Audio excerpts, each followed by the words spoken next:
Good evening, everybody, and welcome on in to Ralph P. Adams Stadium here in Cuyahoga Heights, Ohio, as we get set for Division 6 Region 21 Round 2 playoff action here as Trinity High School, the Trojans from Trinity, host the Knights from St. Thomas Aquinas down in Louisville, Ohio. I am one of your hosts, Kevin Arnold, here alongside me, my broadcast brother, Nick Paulus, and we are here on CVC TV, presented to you by the Ohio Center for Oral, Facial, and Implant Surgery.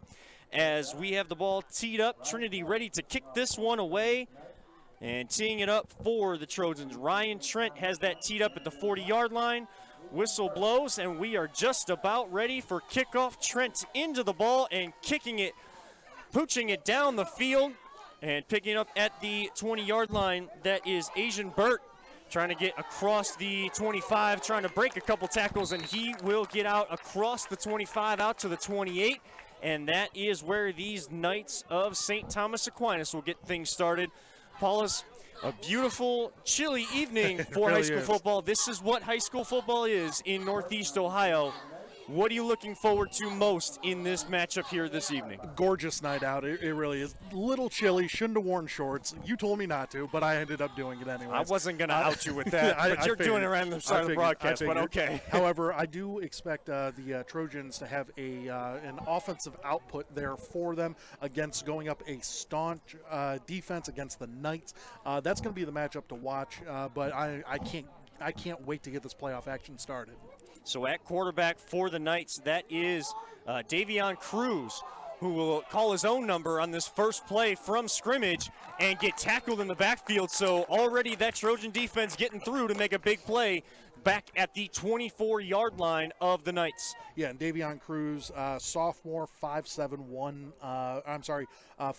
165, quarterback, defensive back, got dropped about 4.5 yards back there for him. So you definitely don't want to start off the playoff game that way. I'm sure that they'll try and figure it out on the way over. And they will be going up a staunch defense on the other side for Trinity, as well as you got 5 guys with at least 40 tackles on the season on that side of the football. As Cruz will take this snap, and he will run it himself again, and a good tackle once again. And coming through there, Kayvon Robinson Carter, who came in with 28 tackles himself, and a good tackle from behind on Cruz. And again, right back to the line of scrimmage, so it'll bring up a 3rd and 14, just a minute 15 into this football game. Yeah, make that 29 tackles on the year. I mean, he flew in there to get that stop. That was a great tackle.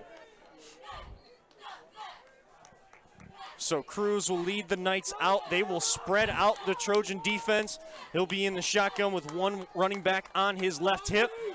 Looks like Trojan showing blitz. He's going to try to set up a screen here, and that ball is out on the ground, and looks like it was an incomplete pass. His running back never got his hands on the football. So a big defensive stand to start this football game. Trojans came in at 5-2. They come off a opening round playoff win last week, 25-7 over Rittman. And the Knights came in with one of their biggest offensive outputs of the season last week, 48-0 over Newton Falls. But the Trojans defense putting their stamp on this game early. Yeah, absolutely. Trojans went for a blitz on the left side on that play. It was a fantastic blitz all the way through. Kyle Andrzak punting this one away, and in the hands of Jack Maloney. Had a little bit of speed up that left side, and he is going to set up the Trojans offense with great field position at the Knight 38-yard line. That is where the Trojans will set up 1st and 10 with 10:09 here left in the first quarter, and no score as of yet, but the Trojans getting their first offensive possession. They come in offensively, gaining almost 2,300 yards on the ground and through the air combined, and pretty balanced there. About 1,600 through the air, 1,100 on the ground, gaining about 325 yards per game. They score about 25 points per game too, and both of these teams come in kind of some up and down performances throughout the season. The Knights actually have 2 shutouts on the year. As it looks like we did have a penalty flag to back this one up, as the Trojans are backing up over midfield there. But the Knights, like I said, their defense comes in with 2 shutouts, only having their offense shut out once. The Trojans have not been shut out this season, but they have had a couple games where they've only been able to muster 6 or 7 points in those games. Yeah, and if you're looking for the Trojans, Cale Brown is your go-to guy. Over 700 rushing yards this year. You're also looking at Ian Anderson, who has 10 touchdowns passing, 9 interceptions though. So you take the good with the bad, and only being able to play, I believe, 7 games for them. It's tough to sort of judge everything. By the time that you get to the playoff games, you're figuring you got 10, 11 games under your belt. Unfortunately, that wasn't the case for this year. So, there's still a lot of real fresh guys out there. We're really looking forward to seeing what they're going to be able to do there tonight. And it looks like Andrzejczak is going to come back out and punt this one again. So we're just going to re-kick this one. And back deep again for the Trojans, that's Jack Maloney as well as Zion Owens, who comes in with 11 total touchdowns on the year, which includes a kickoff return for a touchdown, looking to add the punt return for a touchdown here this evening. And that will go in the hands of Owens, and a better job there by the Knights special teams unit. And only a couple yards on that return out to the 43-yard line. So now looks like the Trojans offense will come out for their first possession. Yeah, absolutely. And for Zion Owens, I'm sure that he wished that he would have had the other kick return, punt return before that. However, Zion, he looks quick. He has that nice little juke shift move out there. So I can't wait to see what he does tonight.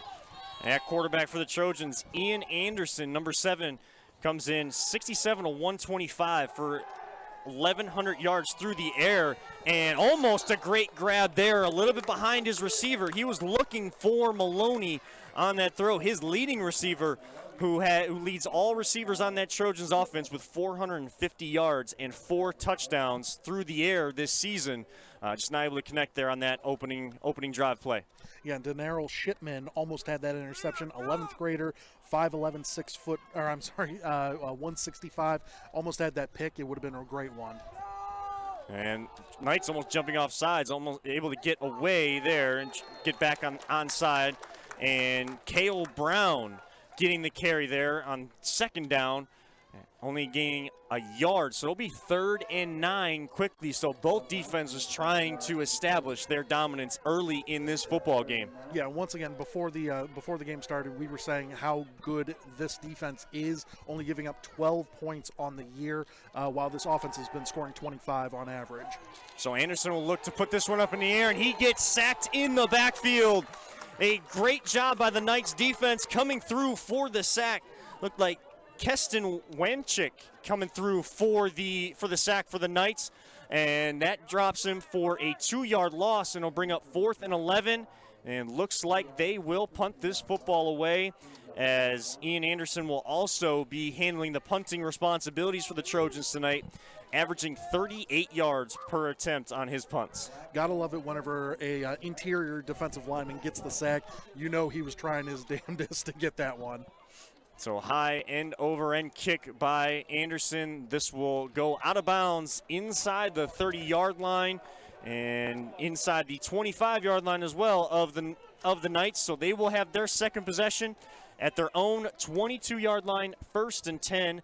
Again, 8:30 left here in the opening quarter in no score. Both defenses getting an early 3-and-out stand on both sides of the football. And coming into this game, the Knights are actually sitting at 4-2. They actually did not have a game the week of September 11th when in the 6-game season. Not sure.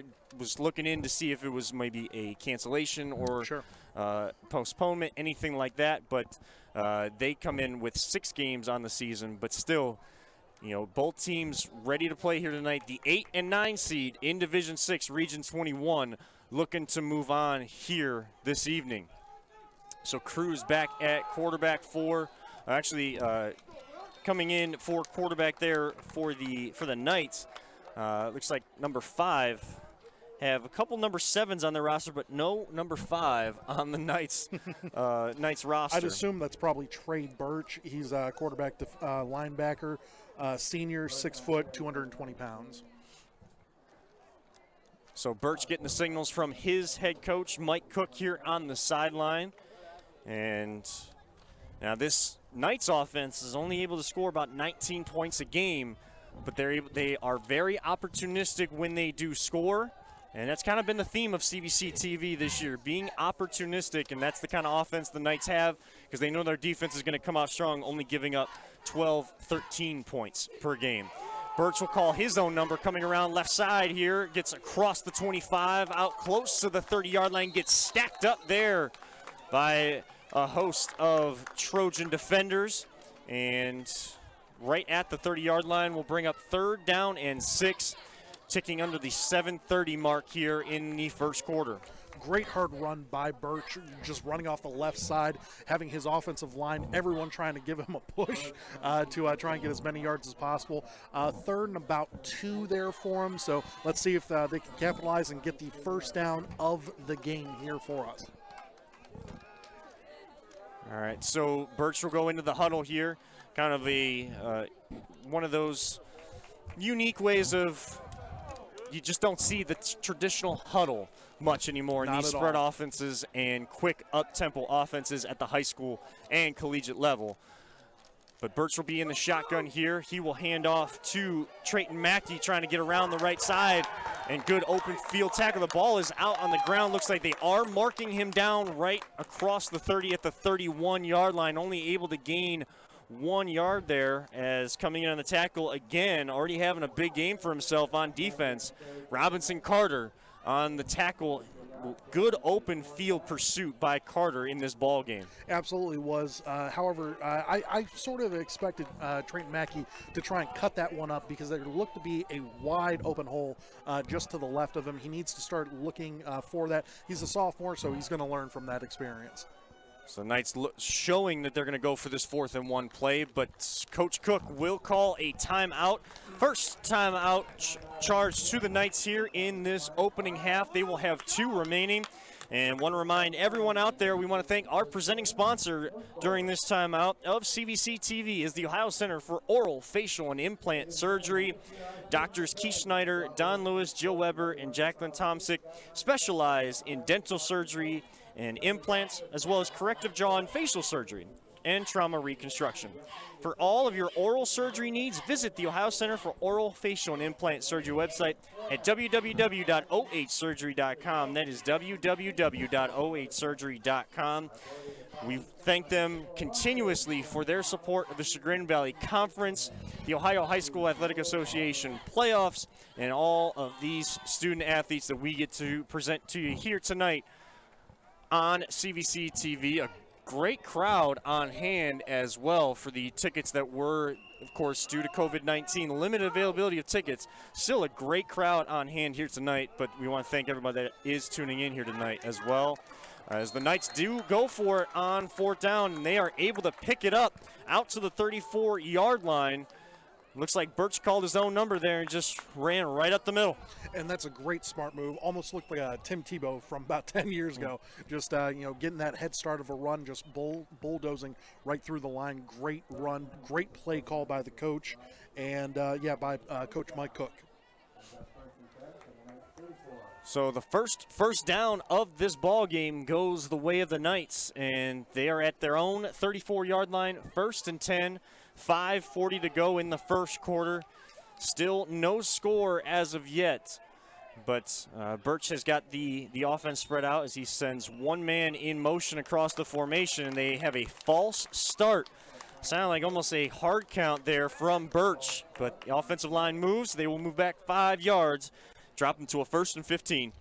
And once again, those are the penalties that we've talked about, in previous weeks that you need to not be doing those. I mean, those are just careless penalties there for them, moving you back 5 yards. Whenever your offense isn't a mega offense, you can't have penalties like that. You got to capitalize, like we were saying last week. Word of the day last week was capitalize, and you have to capitalize on moments like this.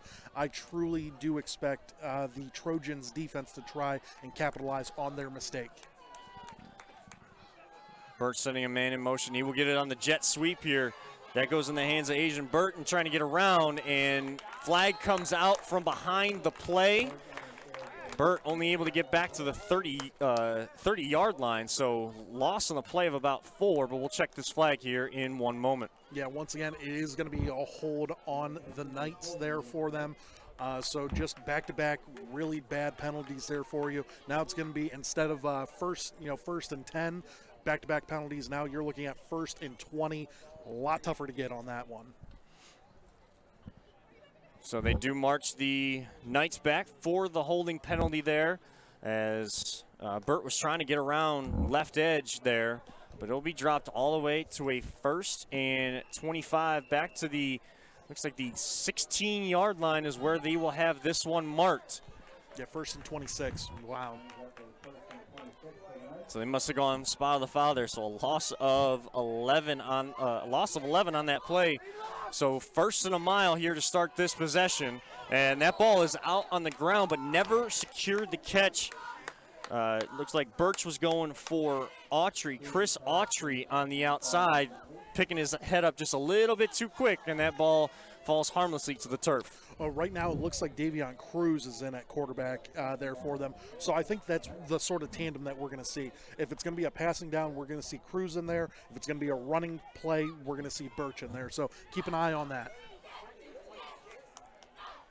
So Cruz back in game to quarterback. He will have 3 wide receivers out to the far side, out to the right, and that was a dangerous pass. A little bit too much mustard on that pass out to Burt, and goes through his hands. Luckily, no Trojan defender was around that to pick that one off, because they would have had green turf in front of them for a pick 6. Yeah, they would have only needed to gone about 16 yards on that one, so definitely very lucky for the Knights not to have that one intercepted there for them. It does look like Cruz is heading back out there. At 3rd and 28, 3rd and a mile and a half, you're not expecting to get this. Just try and get a couple of yards, get away from that end zone, and then free up some room for your kicker. So actually set at 3rd and 28, and they'll just get it in the hands of the running back and not going much of anywhere. Gain out to the 19-yard line, only able to gain 3, and that will bring up another 4th down. Looks like carrying the football there is the senior running back, Karif Culler, 5'10", 215-pound running back, also will play some linebacker for the Knights as well. Yeah, you were telling me before this game started, the Trojans were giving up 23 points a game. They look a lot faster than what I was expecting to see from them. So it's this is going to be a defensive matchup the entire night, I think.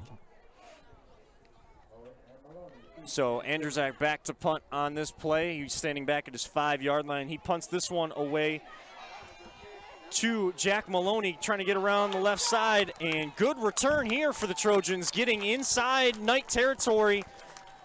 First time we see anyone inside the opponent's territory here this evening, and he gets down inside the 35-yard line. They will mark him at the 34 of the Knights.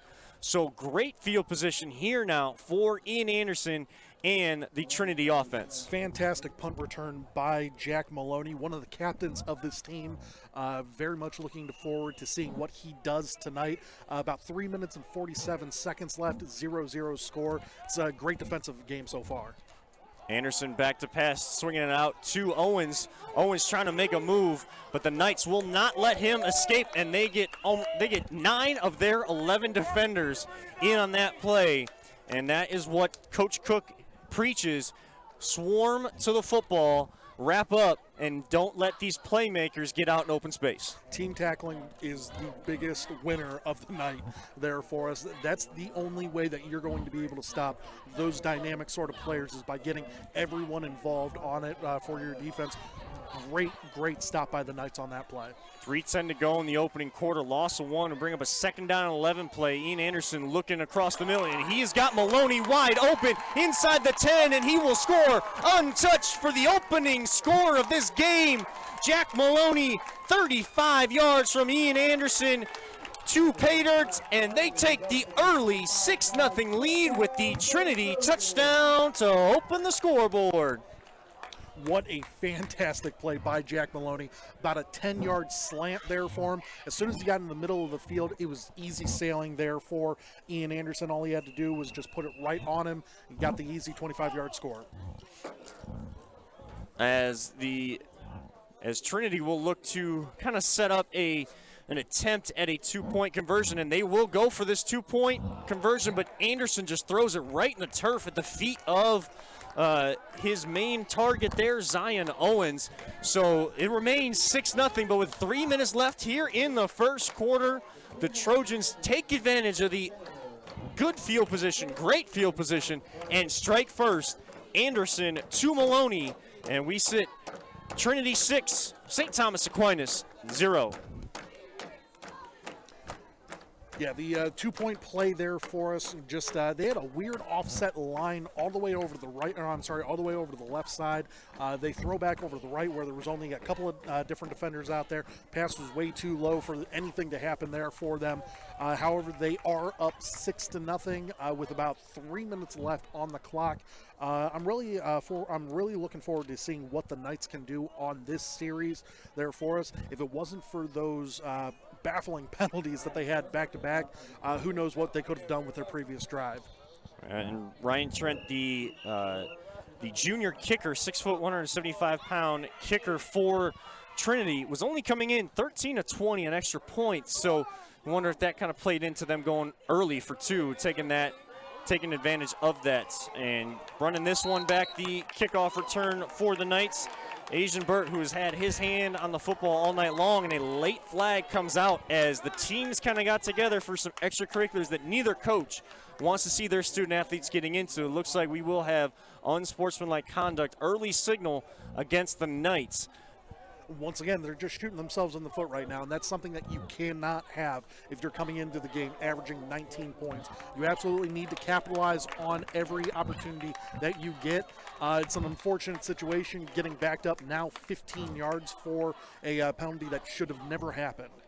So it'll still be first down and 10, but they would have had their best opening field position of their first three possessions of this football game, and now that the ball will be marked at the 20-yard line, so that is where this Knights offense will get things going, and looks like Cruz will be the quarterback coming out this time. They have been kind of going back and forth between himself and Trey Birch here this evening, and he will be flanked by Karif Culler, his running back, and they will put two wide receivers on either side of this formation to start this possession. As Cruz just swings it out here to Burt, and he gets some nice yardage up the near sideline across the 25, be marked at the 26, so a gain of 6 on the first play from scrimmage. And there'll be a second down and 4, 2:30 left here in the opening quarter. Yeah, Burt caught that and ran immediately with it. I mean, he looked really good with that. Showed some real flash right there. That's exactly what you need to have on this drive. Only about 2 minutes and 20 seconds left, so you need to capitalize on big plays like that. So this time they'll stack, and Burt will get this one once again, but better open field tackling there, not letting him get up the sideline as they're trying to look for those quick swing passes out, and especially getting in their speedster Burt's hands. But better job by the Trinity defense there, marked out after a gain of 1, and it'll bring up a 3rd and 3 at the 27. Yeah, Bird is a senior, 6'1", 190 pounds wide receiver, defensive back. Clearly looks like their go-to guy for the wide receiver position there for us. So I'm really looking forward to seeing exactly what Cruz and Burt can do the rest of the night here. And this time they'll send Burt in motion. They'll get off to Culler around the left side, and he will get the first down for the Knights here on the night. And he gets out to the 35-yard line, and that is enough for a first down. Gain of 8 on that run, and a little misdirection there by the Knights offense. Great hard run just off of the left side of the offensive line. That was by far the best push that we've seen from this offensive line so far tonight. And yeah, Collier really made his own moves on that one. Great overall run by the running back. So they'll just stay in this formation. It looks like they're just going to stay with the traditional shotgun, 2 wide receivers on either side of the formation. And they'll send Burt in motion, makes a man miss. Trying to get across midfield, and he does. Trying to get down this left sideline. Trojans in pursuit, but Mackey making a great jump cut again, and he gets inside the 10, gets just tripped up. A touchdown saving tackle, but what a run by Mackey on the jet sweep, going right, left, right, jump cuts, and gets a first and goal for the Knights inside the 10-yard line. Looks like this ball will be spotted at the 4-yard line of Trinity. Burt, unbelievable run there for him. Number 13 running all over the field, getting some great blocks out there, but he has been doing fantastic so far this quarter. Love to see it because he seems like he knows exactly where he needs to go, and that's that end zone, and they can smell it right now. So Burt gets them set up. This time, ball comes out as it was Trey Birch who was looking to run that one in, and they were bringing in their running quarterback there, but ball gets fumbled away. Looks like Knights are fortunate to get on top of that. The Trinity defense has been able to force 17 turnovers on the season, including 12 fumbles. Yeah, and just from that play right there, Trey Birch just trying to go up the right side of the line there for us. The Trojans with a staunch defense just plugging up the line right there for him. Birch fumbling the ball and it almost going to the Trojans. Knights were lucky to pick that one up. It is now 2nd and 6 there for them, or 3rd and 6. And they're going to try to get this one off before the end of the quarter. They do with 10 seconds left. They'll send it out to Culler, trying to get around, following his blockers, trying to push across the pylon, and he does. He gets into the end zone himself from 6 yards out, and Kharif Culler gets the Knights on the board with the first St. Thomas Aquinas touchdown of the evening, and we are tied at 6, an extra point away. After all of that in the first quarter, being able to take the lead at the end of this opening quarter. Kharif Collier's patience got him that touchdown. He waited for his blocks. It was a fantastic run. Even though it was only 6 yards, it was a great overall run over to the left side for them. So Mitchell Brown, even though it does get tipped at the line of scrimmage, puts that one through, and the Knights take the lead with 3 seconds left here in the first quarter. 7-6, and that sideline is fired up, and they have a great traveling party of fans with them here tonight as we are inside the crowd here at Cuyahoga Heights High School. Trinity, of course, with their field not having the availability this evening to host this, they are hosting this at just up the road to one of their neighbors, Cuyahoga Heights High School, Trinity High School, located in Garfield Heights, Ohio. And you just feel that quick energy shift from one sideline to the other. And the Knights are fired up and looking to try to really take control as we move into the second quarter. Absolutely. The momentum has shifted already. There's only 3 seconds left here on the clock, so we're going to see if the Knights can take it into the second quarter there for us. They still got to kick off the ball, and they got a dangerous couple of returners back there for the Trojans, so you definitely want to be careful kicking it off to those kids. So Mitchell Brown will kick this one away after converting on that extra point. Sprints into that football end over end, angling towards the sideline, and not able to corral that, kind of going off of his shoulder pads and out of bounds. So the Trinity will be deep in their own territory. Caleb Moss not able to corral that football, and fortunate there that went out of bounds. Yeah, that was a dangerous play by Caleb Moss. He made the right decision to try and pick it up. However, it just took that awkward bounce, and that's what you get whenever you play with an oblong sort of shaped ball like a football. It is a tough thing to pick up whenever it hits that just wrong angle. Unfortunately, it took that bounce on Caleb Moss, who's a freshman, 5'9", 165. I'm sure he's definitely going to learn from that and give it his all next time. First and 10 at their own 6-yard line. Ian Anderson will hand this one off to Cale Brown, getting around the left side. And not much there. The final play of the first quarter. Actually losing a yard there, so bring up a 2nd and 11 once this quarter change happens and they change sides of the field. The Trojans have a long way to go to the opposite end of this field to have their second down 11 play with the Knights leading after one quarter 7-6 in this Division 6 Region 21 matchup. Want to remind you that we are presented to you here tonight by several sponsors, including Vape Educate. Vape Educate is an online course designed to be completed by middle and high school students. However, of course, it can be beneficial to anyone interested in learning more about e-cigarettes, vaping, and juuling. Schools these days are using Vape Educate as an educational program for teachers, parents, and other community members. Please visit vapeeducate.com to learn more about all the programs and information they offer. That is vapeeducate.com. And Paulus, we kind of thought, based on points per game and some of the statistics we saw coming into this football game, we were going to get a defensive battle.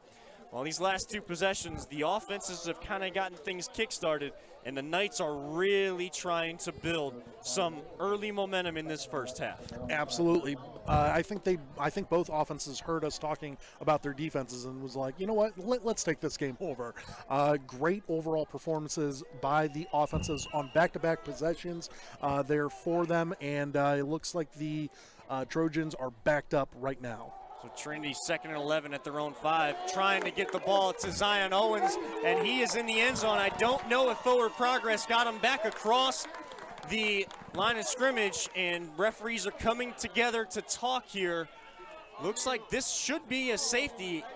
Again, if that ball breaks the plane, though, and they do mark it a safety, so the defense gets a score as well. And they are all fired up as all of the defenders come across to their defensive coordinator, high-fiving and shoulder bumping, and it is 9-6 Knights. And they have scored the last 9 points of this football game, so 11:50 to go.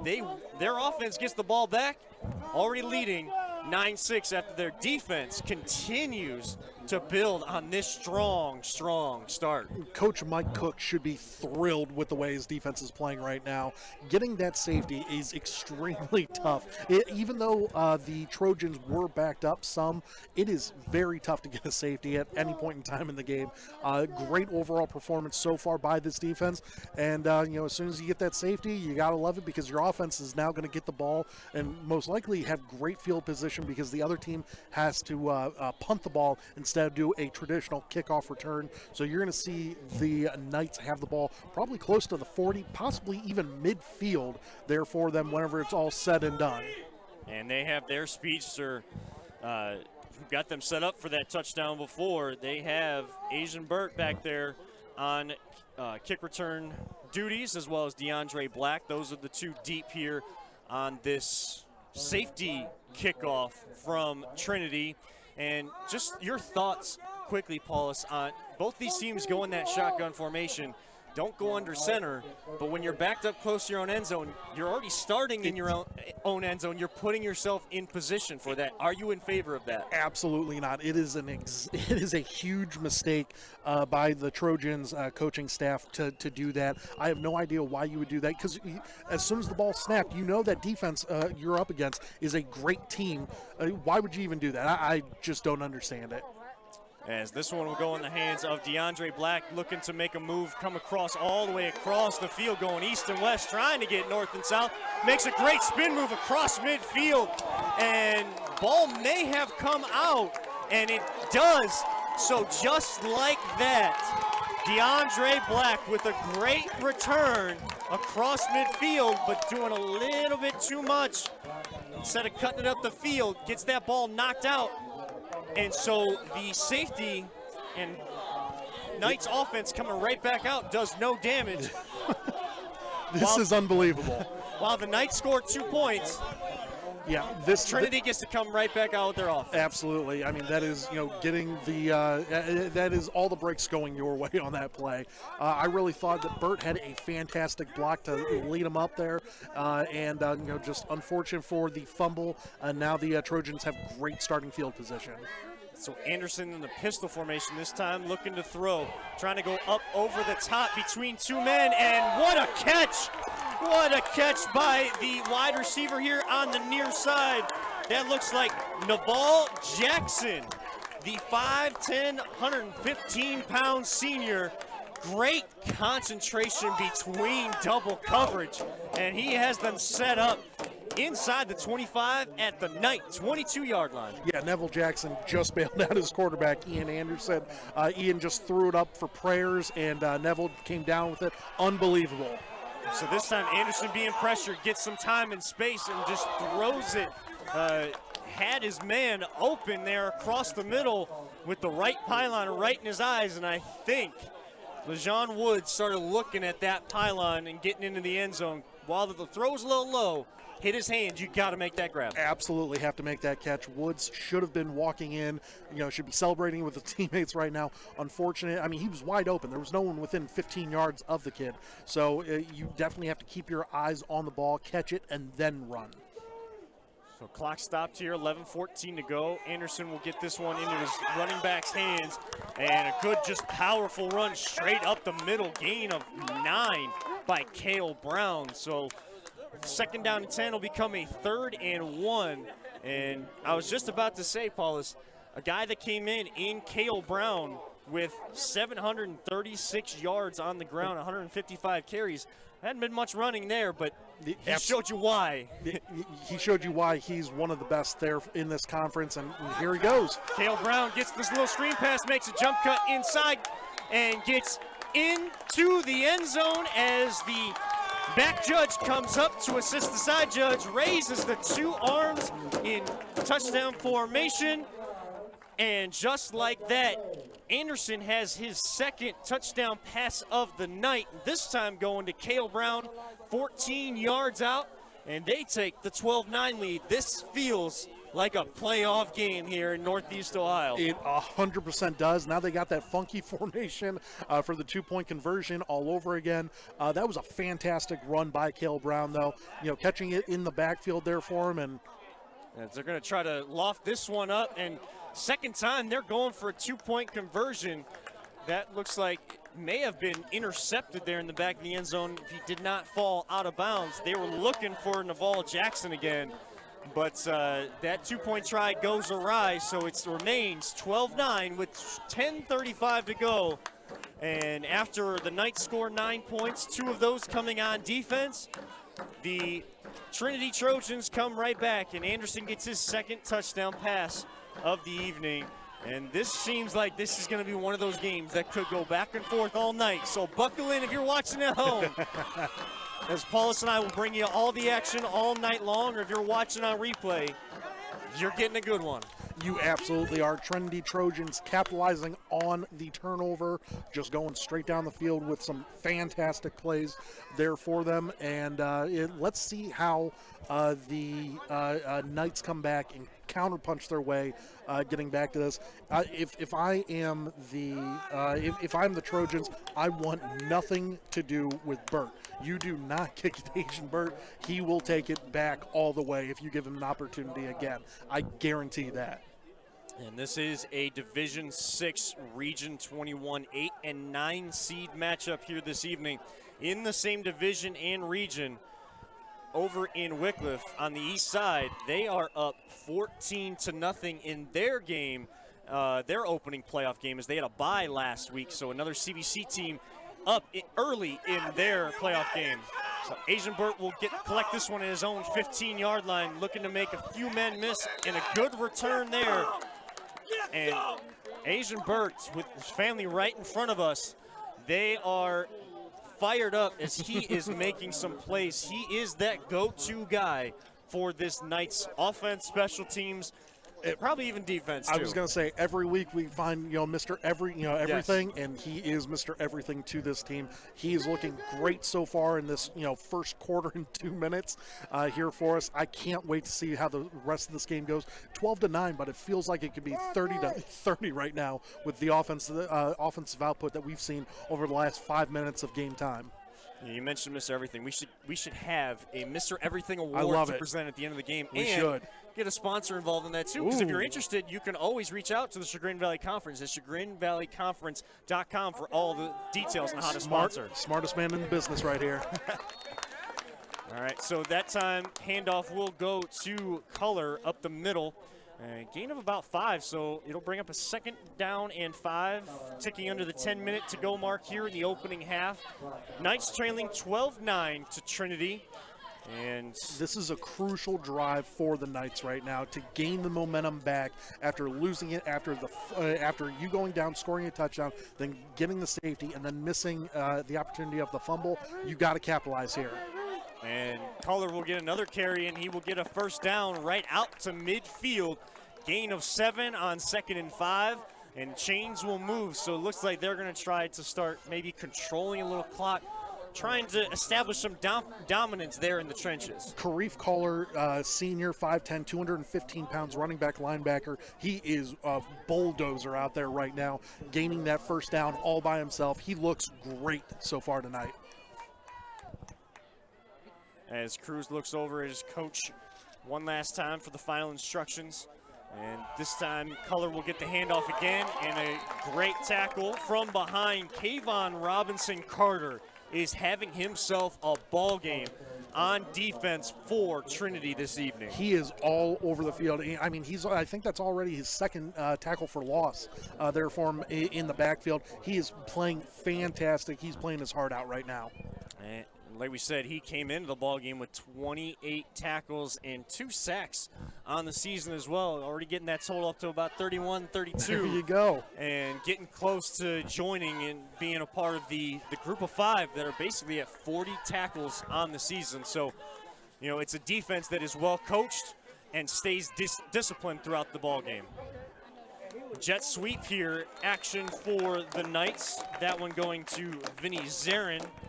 5'10", 150-pound wide receiver on the jet sweep there.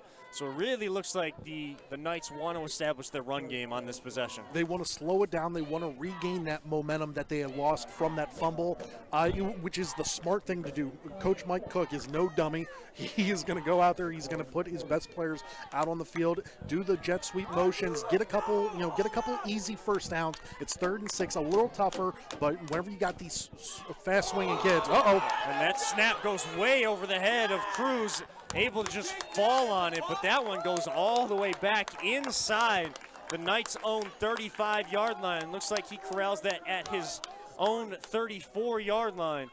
And that is a loss of a bunch, and it'll bring up 4th down. So an encouraging drive goes awry for the Knights as that snap just went sailing over Cruz's head. Unbelievable turn of events there for him. You know, they were trying to control the clock the entire way down the field, and they looked great doing it. Just one high snap ruins that entire drive there for the kids of the Knights, and now big punt has to come through. So it was a loss of 20 on that bad snap, and Andrzejak was able to corral that, and a great punt. Not able to collect that was Jack Maloney, and there's that man again, Mr. Everything, Mr. Everything, for the Knights. baby. That was Asian Burt able to collect that because Maloney had touched that one, becomes a live football. So 2nd time here, 1 for each team where we see a difficult play. First, it was Trinity getting the safety, that Knights defense coming through to get the safety. They kick it away. Fumble gives the ball right back to them. Bad snap for the Knights, turns into a long 4th and 26 punt, and yet their offense gets to come right back off the sideline. Emotions are running wild right now. Everyone is hyped up on this sideline for the Knights. I can't wait to see exactly how they're going to be able to pull this one off. Birch back in at quarterback. He will hand off to Culler there, up the middle, cross inside the 20-yard line. Looks like his knee goes down right there, so gain of 3 on the play, 2nd and 7. 7 minutes to go in the 2nd quarter. Trinity leading 12-9 in this ball game, but the Knights on the drive here and set up with great field position to get points on this particular drive. Absolutely, and by far one of the most exciting halves that we've seen so far, doing this, for the last month or so. This has been fantastic. CVC TV highlights here coming for you. And difficult snap there, but Birch able to collect and make a man miss and just lowering the shoulder. But good pursuit of the football by Trinity on defense. A lot of running around, a lot of energy absorbed there by Birch on that run.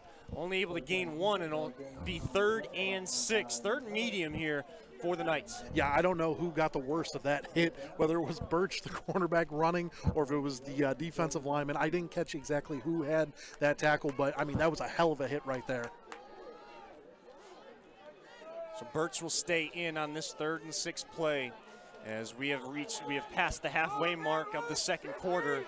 And they'll send 2 men in motion on this play. 2 wide receivers out to the far side. He'll pitch it out to Color. And looking to make a man miss, getting it inside the 15. Needed to get down to the 13. Looks like he may be a yard shy, but the Knights have already shown they will go for it on 4th down. And opponents of Trinity, when they are on defense, are able to convert 4th down 60% of the time, with 6 conversions coming into tonight, up to 7 with that early conversion being 1 for 1 already with the Knights. Yeah, whenever you have Birch, Caller, and Burt out there, you definitely go for this on 4th and 1 on the 14-yard line. You're looking to put some more points up there with about 5 minutes and 10 seconds left. 4th and 1. 5 minutes to go. Birch will just call his own number, and he will just push that pile himself. No need for the offensive line to make too big of a hole. Birch with the power in the legs to push that pile, and he does get a 1st down inside the 10. It'll be 1st and goal at the Trojan 9-yard line, looking to take back control of this ball game. Trailing 12-9 are the Knights of St. Thomas Aquinas. And Trey Birch is a big guy, a senior, 6 foot, 220 pounds, plays quarterback and linebacker. But I mean, they use him as a just stationed running back, Tim Tebow-esque. You give him that running start, he's going to gain you at least 2, 3, 4 yards, almost on automatically. Needed 1, he got you 5 and set you up 1st and goal. So. Again, good power in those legs from Birch, and again, he will just call his own number, just pushing tacklers, trying to jump over the scrum there along the line of scrimmage, and able to dive across the 5. So a gain of 5 on 1st and goal. Bring up a 2nd goal at the Trinity 4-yard line. I mean, he knocked over his own offensive lineman. He ran over his own offensive lineman to gain an extra 2 yards. That's what you love to see out of your quarterback. And Birch will run it again, and looks like able to just get a tackle on the shoestrings there, getting up at the bottom of the pile there. Looks like Sean Arth, who came in on the season with, he was 2nd leading tackler with 51 tackles, 29 of those being solos, and 3 sacks. So a touchdown saving tackle there by Arth. Getting through his blocks there is going to bring in the bigger packages there, as the Knights will call their 2nd timeout of the 1st half, and they will have it 3rd and goal at the Trinity 2-yard line, coming out of this timeout at the 3:43 to go mark here in the 2nd quarter, trailing 12-9. I want to remind all of you and thank, and I'm sure they're enjoying this game as well, watching from home, the CVC Commissioner Don Lewis, and his fellow doctors over there at the Ohio Center for Oral, Facial, and Implant Surgery. They are this year's title sponsor for CVC TV. Their practice will diagnose and treat your facial pain and injuries, as well as offer a full range of dental implants and bone grafting procedures. Look no further than the Ohio Center for Oral, Facial, and Implant Surgery for all your oral surgery and cosmetic surgery needs. Please visit their website, and you'll hear it all night long, but I'm going to say it anyways. That is www.oh8surgery.com. www.oh8surgery.com to learn more and get a sense of what the Ohio Center for Oral, Facial, and Implant Surgery can offer you. So coming out of this timeout, Birch will remain at quarterback for the Knights. They'll have 2 wide receivers here on the near side, kind of an offset pistol formation. Birch in the shotgun. He's just going to call his own number, jumps over the pile, trying to reach the ball out, and waiting for a signal, and they do signal touchdown, a little delayed, but Birch does it himself, 2 yards out, and the Knights regain the lead, 15-12 with 3.5 minutes left here in the opening half. We told you folks, buckle in, this is going to be a good one, and the Knights of St. Thomas Aquinas and the Trojans of Trinity High School have both come to play in the 2nd round of the playoffs here tonight. And set to attempt the extra point. There'll be Mitchell Brown again, ball down, kick on its way and through the uprights. They take the 4-point lead, 16-12 over Trinity. And you just feel energy just going back and forth. It's like a tug-of-war battle right now, a boxing match, and it's set up for great football all night long. You know, it absolutely is. This Knights team is just capitalizing on everything whenever it comes down to these missed fumble attempts, fumble recoveries, everything like that right now. And they are playing super tough out there. Both, once again, coming into the night, we really thought that their defense was going to be the star of it. But this offense has taken a turn. I truly believe that. This offense is playing unbelievably well so far in this first half. So as it sits right now, Trinity's sitting right on that 12-point mark where this Knights defense kind of keeps their opponents in the realm of throughout the season. What does this Trojan offense have to do to get kind of regain momentum and keep that tug-of-war almost even going into the locker room? Just play your game. Just play your game. You don't have to do anything too crazy. You don't have to go out of the box for it. Just give the ball to Caleb Brown. Let him do some running. He's been averaging 100 yards a game rushing, so give him the ball. Let's see what he can do. And offsides on the kickoff for the Knights, so they will back that one up 5 yards. And honestly, that is a bonus for them because that ball was going out of bounds, and that would have put them at the 40-yard line for the Trojans. So back deep for Trinity, again, is Caleb Moss and Jack Maloney. Teeing it up for St. Thomas Aquinas is Mitchell Brown. As he will now back this one up 5 yards. Tee is set on the far hash of the 35-yard line. Hands raised for the special teams unit of the Knights. And he gets into this kickoff. And that one is a fair kickoff, and that will go into the end zone, bound into the end zone. So a better scenario there. Much still, better. Even though they were trying to hem them in deep once again, being set at the 20-yard line for Trinity instead of the 40-yard line. Much better scenario for this Knights defense looking to try to bookend that offensive score with a defensive stand once again. If you're the Knights right now, you are just looking for that one stop, get out of here with the lead going into halftime. Maybe if you can get a turnover here, I'm not saying that you're going to put away the game, but I mean you are doing everything on the right way to get out of this first half. Just looking fantastic. So Anderson staying in at quarterback. He'll swing this one out to Maloney, avoiding getting across the line of scrimmage there. Maloney with the swing pass gets out. Across the 25, out to the 26. Gain of 6 on first down. Second down and 4 as we have hit the 3:30 mark left here in the opening half. Trinity with the ball, trailing 16-12 to St. Thomas Aquinas. That was a real quick rocket over to Maloney from Anderson. And kind of a sidearm there by Anderson, trying to get it out to his wide receiver. And looks like there may be a hold in that far side as a flag does come out.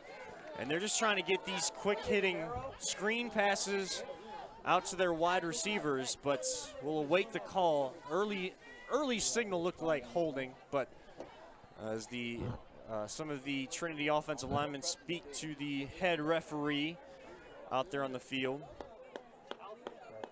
Yeah, I'd love to see this Trojans offense do a little bit more play action and try and get a little bit more, ahead of the safeties and corners out there. They've had wide open receivers so far tonight. I mean, we've seen some great throws to Jackson as well as Maloney and and Owens as well, Zion Owens.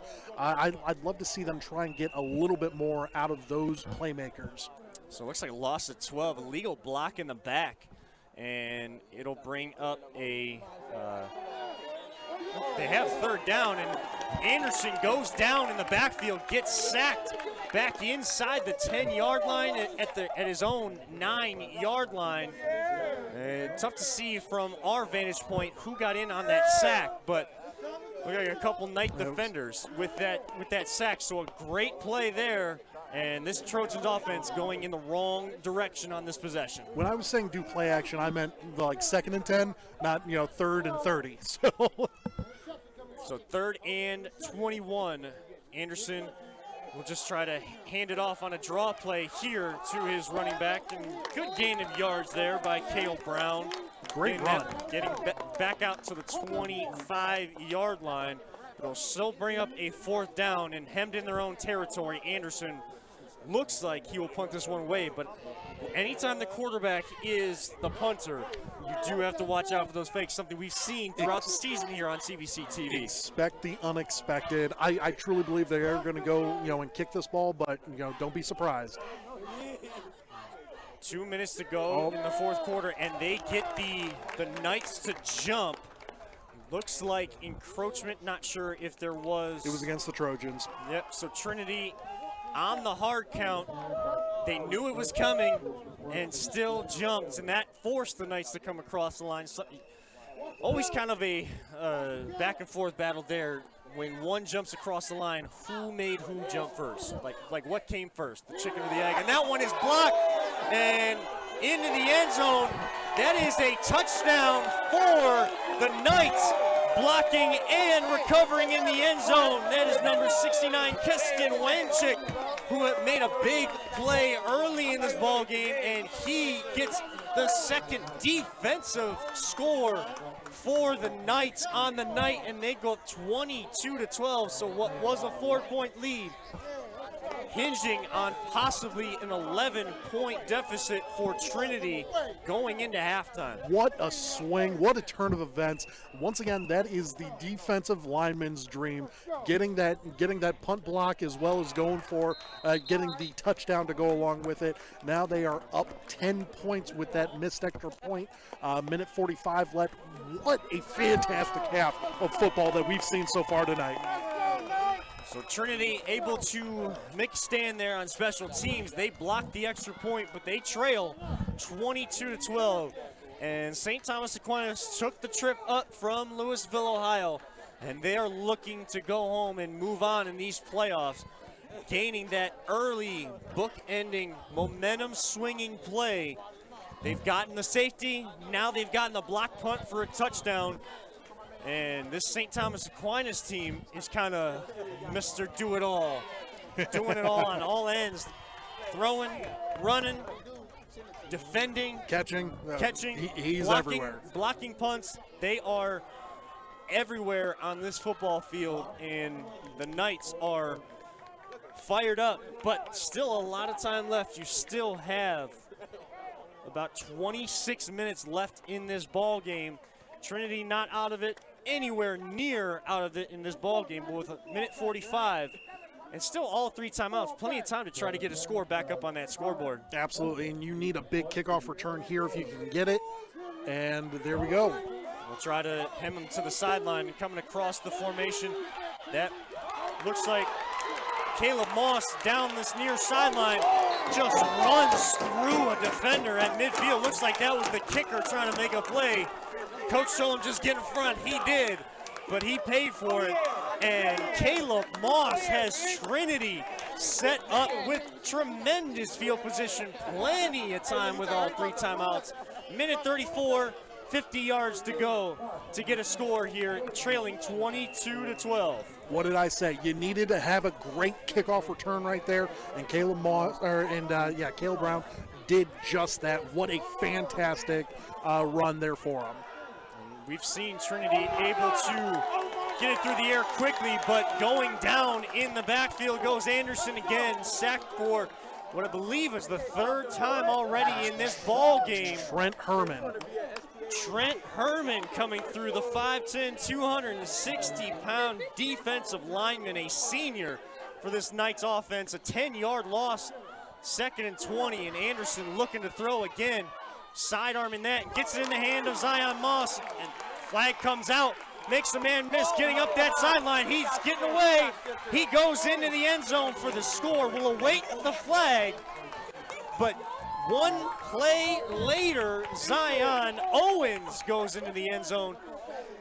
they're looking to bring this one back. That flag was thrown as he was catching that football. Not sure if there was a receiver out in front blocking or holding for him, or if they were calling pass interference. Yeah, I'm not. I think they're going to call it as a touchdown.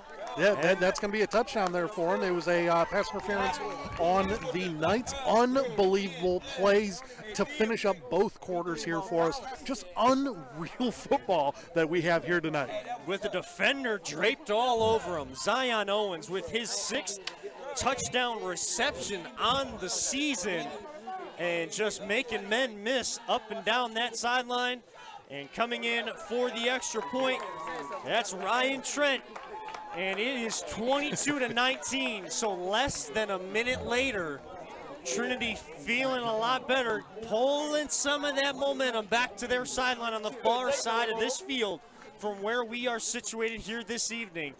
And it is 22-19, only one timeout for the Knights, but still plenty of time. And with these speedsters we have seen on both kickoff return teams, anything is possible in this football game.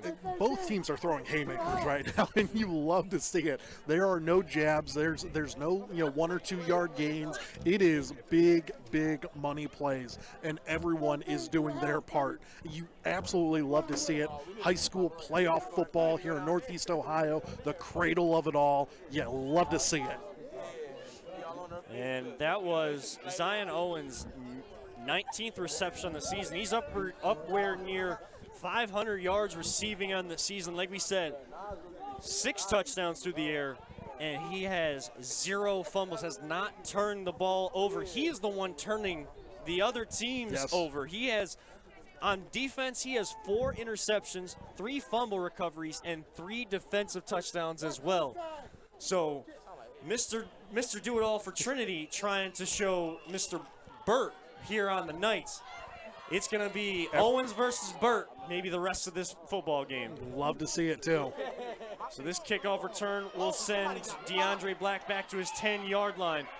And trying to make a man miss, but good recovery speed by Jack Maloney to get him down across the 20 at the 22-yard line. So 50 seconds even left on the clock to our left as, again, the Knights come back out on offense, leading 22-19. They do have 1 timeout remaining, but both of these offenses, from what we saw statistically versus what we are seeing this evening, they can score, they can gain yards in a hurry. Yeah, both these teams are just squaring up and just, you hit me, I hit you back, and we love to see that from these great playoff teams.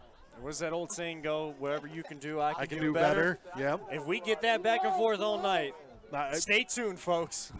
We're going to have a classic. And they'll just have a draw play here with Karif Culler looking to try to gain some yards quickly on that play.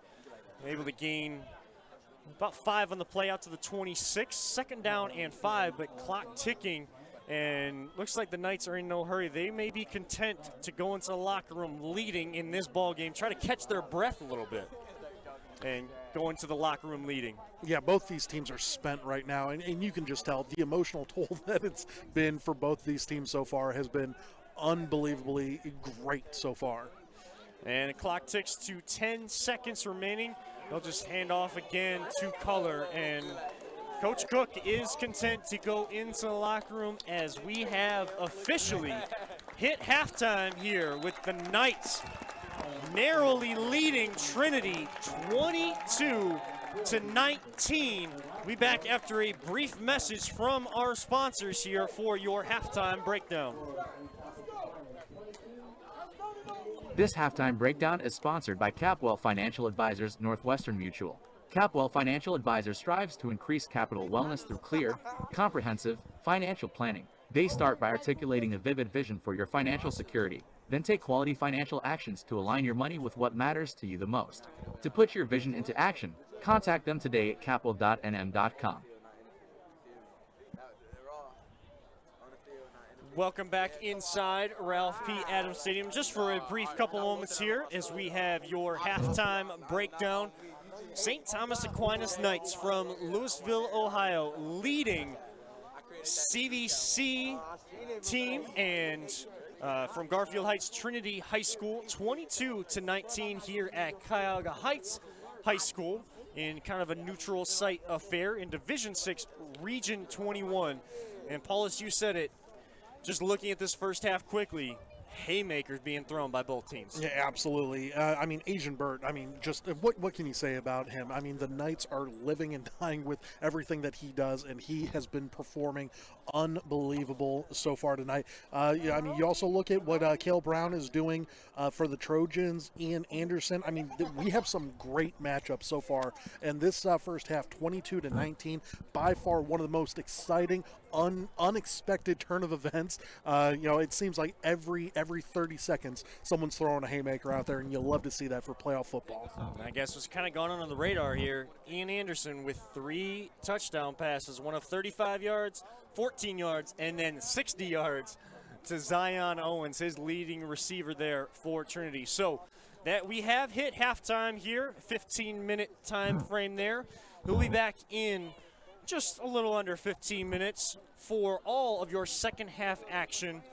Stay tuned to CVC TV.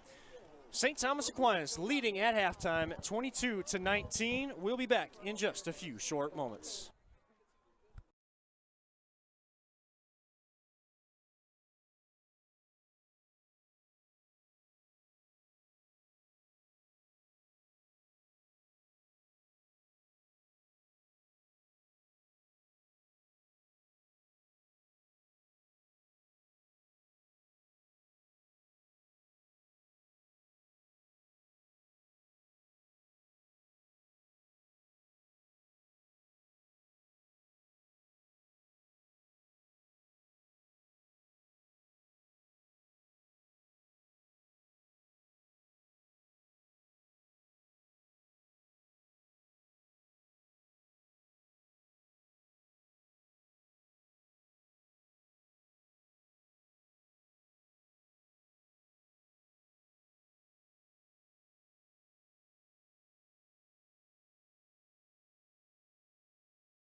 This halftime breakdown is sponsored by Capwell Financial Advisors Northwestern Mutual. Capwell Financial Advisors strives to increase capital wellness through clear, comprehensive financial planning. They start by articulating a vivid vision for your financial security, then take quality financial actions to align your money with what matters to you the most. To put your vision into action, contact them today at capwell.nm.com. Welcome back on in to Ralph P. Adams Stadium here in Cuyahoga Heights, Ohio, where we are in the midst of one heck of a Division VI Region 21 second round playoff matchup between the Knights of St. Thomas Aquinas High School and the Trojans of Trinity High School. At halftime, the Knights are leading 22-19 on your featured game of the week here on CVC TV, presented to you by the Ohio Center for Oral, Facial, and Implant Surgery. I'm Kevin Arnold here with your halftime breakdown, sponsored by the Capwell Financial Advisors. Alongside me, my broadcast brother, Nick Paulus. Paulus, your thoughts on an opening half, probably one of the best first halves we have seen here on CVC TV all season long. Easily the most unexpected first half of play that we've seen all year long here for CVC TV. I mean, it just, once again, haymakers left and right by both teams, not just the Knights, but the Trojans as well. Asian Burt for the Knights has been playing out of his mind. He is Mr. Everything for the Knights. And then for the Trojans, I mean, Cale Brown has had some really nice looks, as well as Ian Anderson with the 3 touchdown passes, one of which was 60-plus yards there for him. I mean, this is going to go down to the wire. I truly believe this game is going to be played into, the overall game plan is going to come down to fourth quarter execution. But in order to get there, you got to play the third quarter. And, if you can get up with a big lead here in the third quarter, if you're the Knights, great, do that. But just play your game. That's what both coaches should be telling their teams. Just go out there, play your game. If you give a effort, that should be enough. And as we see the captains kind of get the second half instructions out there on the field, Zion Owens representing Trinity, and looks like Robbie Mitchell representing the Knights of St. Thomas Aquinas. About 2.5 minutes left of warm-ups here in the second half. We didn't have any marching band action there in the second half. A little different for us. So these teams get 18 minutes where they, able to talk and get things going, make their in-game adjustments, their halftime adjustments. Take me inside both team huddles there at halftime. We'll start with St. Thomas Aquinas, then flip over to Trinity. What is Coach Mike Cook telling his Knights there at halftime? Mike Cook is just telling his team, you guys have the momentum of this game. You guys have the 22 points to the 19. You are doing a great job, but do not get satisfied. There is still plenty of game left to be played. You have to go out and capitalize on every opportunity, every forced fumble, every interception. Do everything possible, win the turnover battle tonight, and you will be victorious. And flip it over to the Trinity side of things. Coach Jeff McSweeney and his coaching staff. What was that message to halftime to the Trojans? You are in this ball game. There is no doubt in your mind that you have the opportunity to win this game, and you can win it big. Your offense can be explosive. We've seen that. Ian Anderson has been playing extremely well, and he is getting blitzed out of his mind by this Knights team, and he looks really good. I'd like to see Cale Brown get more carries, though. Coming into this game, he's averaging over 100 yards a game. He looks fantastic whenever he has the ball in his hands. If I'm Coach McSweeney, give Cale Brown the rock and see what he can get your team, because if you give him it to him enough times, he's going to get the scores. And Anderson has been doing a great job for Trinity, getting the ball in the hands of those playmakers, just letting them run like he did on that last touchdown pass that went 60 yards. Only passed it about 15, 20 yards to Zion Owens, and he did the rest, even amongst contact. And on the other side, as we mentioned, Asian Burt, who has been all over the field and getting the Knights offense in great positions. Some other scores as we look around the scoreboard here in high school football action in the CVC. A couple scores for you that we saw at halftime. Over in Division 5, Beechwood, who just picked up, and we were out there last week at Beechwood High School, they just picked up their first playoff win after their first playoff home game in program history last week. They are leading, last check, 14-8 over Warrensville Heights. And over in Wycliffe leading 28-0 over Smithville. That is at halftime.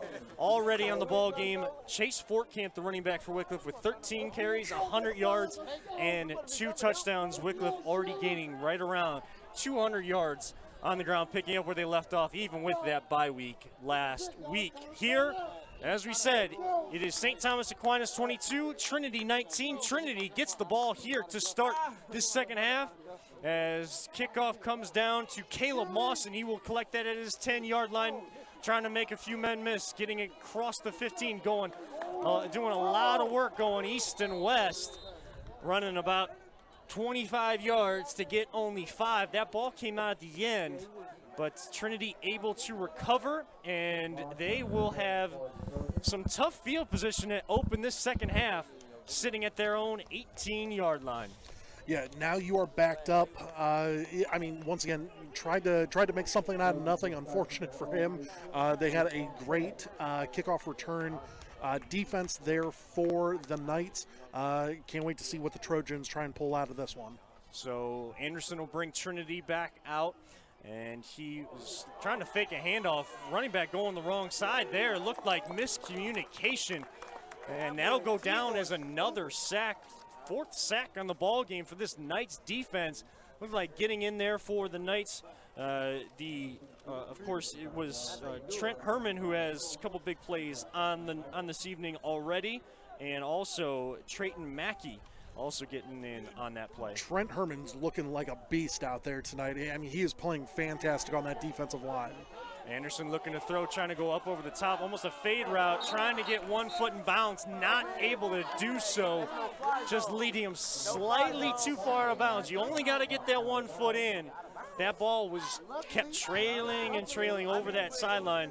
Anderson was going for Maloney here on the near sideline. A great concentration, just not really toe tap inbounds. Maloney almost had that. I mean, he was trailing out of bounds, and he almost had that, but unfortunately his, I believe it was his right foot touched out of bounds before his left foot could come back in with it. So flag comes in here, false start on Trinity.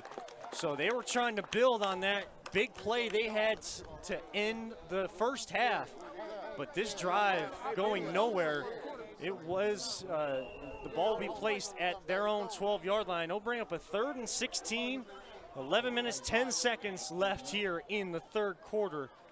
Anderson looking to pass up over the top, looking for Owens, just out of the reach of Zion Owens. Owens was kind of looking towards the sideline. That one just leading him up the field. So a slight miscommunication on all 3 plays there from Trinity, and it'll be a quick 3 and out. Less than a minute into this third quarter, and they'll be forced to punt. Yeah, that was a really bad offensive set for the Trojans. It was just an unfortunate series of events there for them.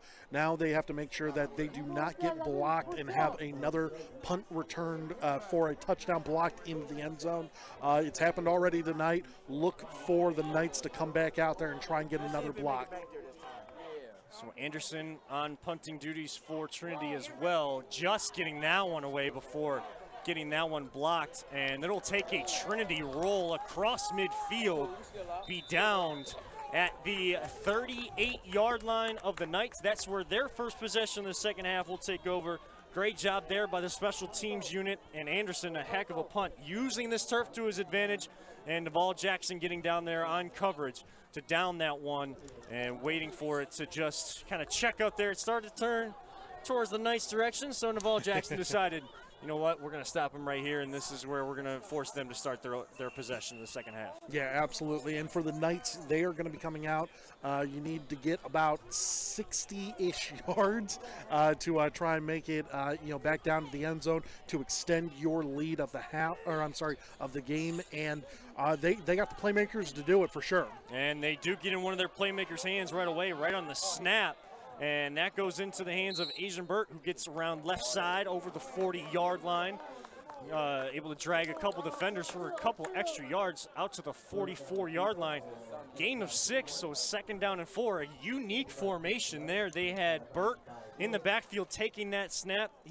He had Kharif Color, the running back, flanking him, as well as Trayton Mackey. So kind of instead of an I formation, it was a sideways I guess. Yeah, I mean, it was a different formation there for them, but it's their triple threats out there. They have a really solid backfield, and they're just going to try and run this ball right through. And Burt will take the snap again and hand this one off to his right, and that'll be a gain of 5 on the 6 on the play, right out to midfield. Looks like Color on the carry. They needed 4, they get 6, and quickly move the chains here with 10 minutes to go in the 3rd quarter. Yeah, right now it looks like they're sort of doing a wildcat sort of formation. They're just trying to get a lot of their rushing attempts out of this formation here for us. I mean, it looks like Burt is going to be continuing to take these snaps and have them in what seems to be sort of like a pistol sort of formation. Color will get this carry again. Gets inside Trinity territory. Gain of 3, short gain there, down to the 47-yard line. 2nd and 7 coming up for this Knights offense. And as we look at their sideline right in front of us, both the quarterbacks that took snaps in that first half, you have Davion Cruz and Trey Birch here on the sideline. They're not even anywhere close to getting in this game. They're going with this wildcat formation. They're letting Burt, their Mr. Do-It-All for him here on offense. And I love this because it's something completely different than what we saw in the first half. So, I mean, the Trojans have no idea what to expect. And great job setting the edge by that offensive line. And these wide receivers blocking for their fellow wide receiver in Burt. And he gets down to the inside the 40-yard line to the 39. Pickup of 8, and that'll move the chains again. So it's nothing too fancy. Kind of almost those little body shots now. You saw the big haymakers in the first half. Absolutely. Now they're just trying to hit those little body shots to really take control of this game and control clock, control pace, and control everything out there on the field. When you got the lead, you can do basically whatever you want with it. High snap, but able to corral it, and there he goes, Kharif Color to the end zone from 39 yards out, just straight up the middle. Body shot to haymaker by the Knights, and they go up 28-19. Color coming over, doing the little Baker Mayfield swinging the arm move to celebrate with his teammates on the sideline, and with 8:26 to go. Beautiful play call by Mike Cook. I mean, just the offensive output that they've done on that drive was fantastic. If they continue to do this, the rest of the half, they're going to go up big time.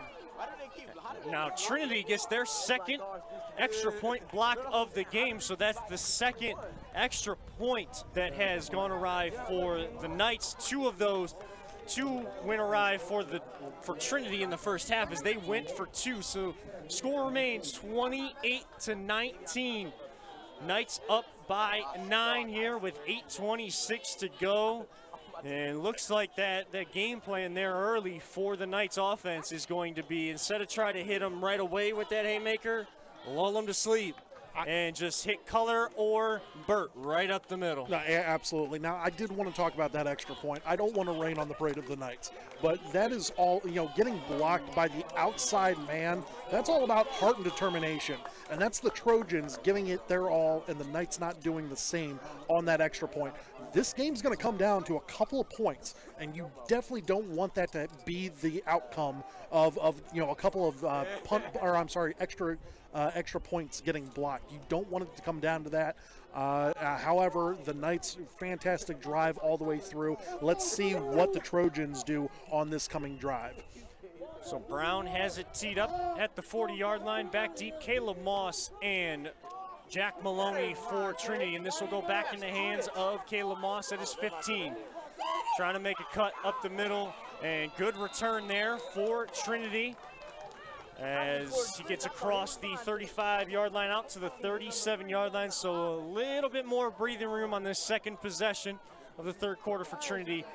beyond that first one where they were hemmed in deep on their first possession of this half. Yeah, and Caleb Moss was one, shoestring tackle away from taking that one to the house. I mean, it's all about capitalizing on those moments there for him. He almost broke it. That was a great kickoff return, though. More decisive on that kickoff return than the first one as well. Absolutely. He felt way more confident. So Anderson this time will hand off to Cale Brown. Over left guard and gets across the 40-yard line out to the 42. So, yeah, and this game is not out of reach there for the Trojans. Well, it looks like a flag is on the field. Yeah, unsportsmanlike conduct after the play. Not what Coach McSweeney is going to want to see from his team, already trailing in this game, wanting to keep level heads, as there was only one Knight defender kind of walking away from the play, and someone may have said something or pushed someone there. Don't need that after the play. You got a good gain of 5 yards there, so the down's going to count, and it's going to be a loss of 15 on the play. Referees are kind of coming together here, getting that ball set. That'll be placed at the, looks like the 27-yard line of Trinity. Completely unacceptable. You cannot be doing that. Shooting yourself in the foot like that is going to lose you this game if you continue to do stupid stuff like that. So from 2nd and 5 to 2nd and 20, and Anderson's going to go down.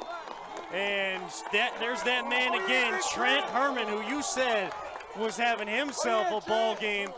Trent Herman coming from the backside of Anderson, able to bring him down. And it looks like another loss of 3. Nobody can stop Trent Herman right now. That offensive line is scared out of their minds trying to block number 61. He is doing a fantastic job tonight. This Trinity offense has just been going backwards and backwards this whole half. This time Anderson going deep. Owens able to make the grab, spin away, trying to get away from one last defender, and not able to do so, but a heck of a grab. Anderson to Owens has been the saving grace for Trinity on the night, and he gets down across midfield inside the 35-yard line at the Knight 32-yard line. That connection has been doing wonders for Trinity all night long. We've seen some great passers so far this year. Ian Anderson, you give him time, he is fantastic. And there goes on the right sideline there, Cale Brown. Another first down for Trinity and more inside the 10-yard line. Gain of 23 on the play down to the 9-yard line. Looks like they will mark him out right at the 10, so a gain of 22 on first down. They'll be 1st and goal just like that. So a team that was going backwards, 2 quick haymaking type plays of their own to get themselves in striking distance. This is a quick strike offense, and whenever Ian Anderson is on, you got the play action rolling for you as well as that great running game from Cale Brown. Anderson will roll out to his right, just kind of toss it out there to his running back. Looks like coming out of the backfield, just getting pushed out of bounds before crossing the end zone. So it'll be a 2nd and goal from the half-yard line. Good grab there by LeJean Woods, and it wasn't really it was like kind of a push throw from really Anderson. We've seen the sidearm, the deep throws, and now the push throw from Anderson all night long. Yeah, and right now you're just going to give it to Cale Brown, or you're going to do a QB sneak. So Anderson will go under center for the first time tonight. Taking a long time to get this snap. He will just turn around, hand it off, trying to get it on second effort. A good stand by the Knights front. Cale Brown was trying to get that second effort push, kind of bottled up there, not able to reach that football across. I thought he got in personally, but I mean, if the refs, they got the better look down there. I mean, it is a hard running on this Knights defense. I mean, super tough both ways. So 3rd and goal from the 1-yard line. They'll try it again as they'll move a man in motion across the formation. Anderson will just do it himself. Dives behind his left tackle, gets across the end zone, gets a little push celebration there in the end zone. And Anderson with 3 touchdown passes and now his own rushing touchdown. He is the catalyst for this Trinity offense, and they now trail 28-25 with 6:15 left in the 3rd quarter. Once again, haymakers, left and right. I mean, both these teams can score at any point in time in the game. The Knights look to be a little bit more deliberate on the offensive side. Pound, the rock. I mean, this Trojans team with Anderson playing out of his mind right now is doing great. So it looks like that extra point got tipped to the line, but Trent with enough on it to get it over the crossbar, and it is a 2-point ball game. Knights on top of the Trojans, 28-26. We still have a quarter and a half of football left. Buckle, we said in the first half, buckle your seatbelts if you got them at home. If not, just hold yourself in on that warm couch, because we are definitely cold here tonight. But the temperature of this game is heating things up. It's hot here at Cuyahoga Heights. It absolutely is. I mean, this game is unbelievable right now. I mean, you can't ask for anything better than high school football, where both teams are playing, out of their mind excellent tonight. Once again, coming into this game, the Knights were averaging 19 points a game on offense and only giving up 12 on defense. Right now, they've given up 26, but they've scored 28.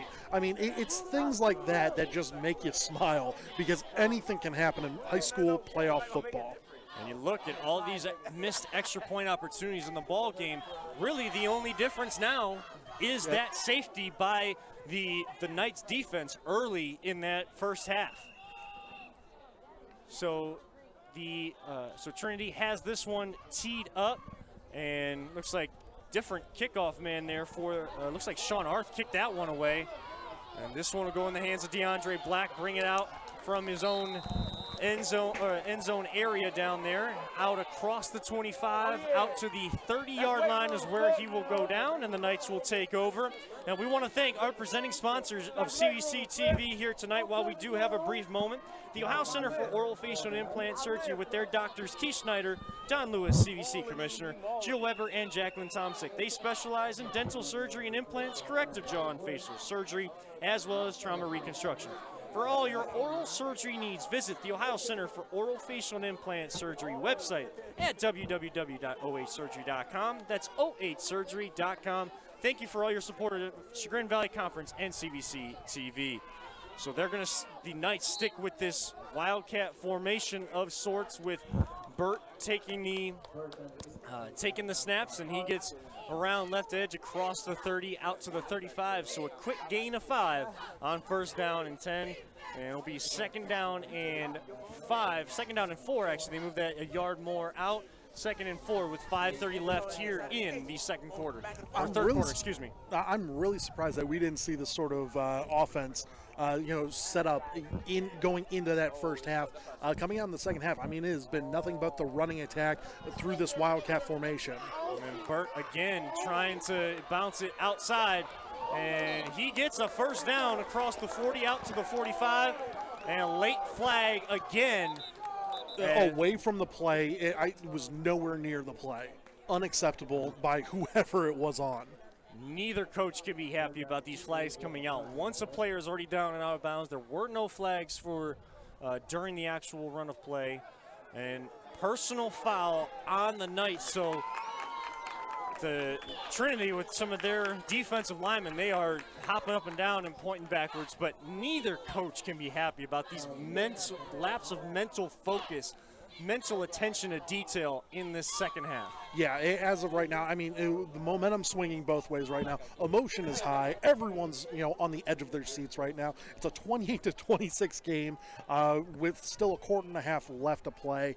Both these teams are playing out of their mind right now.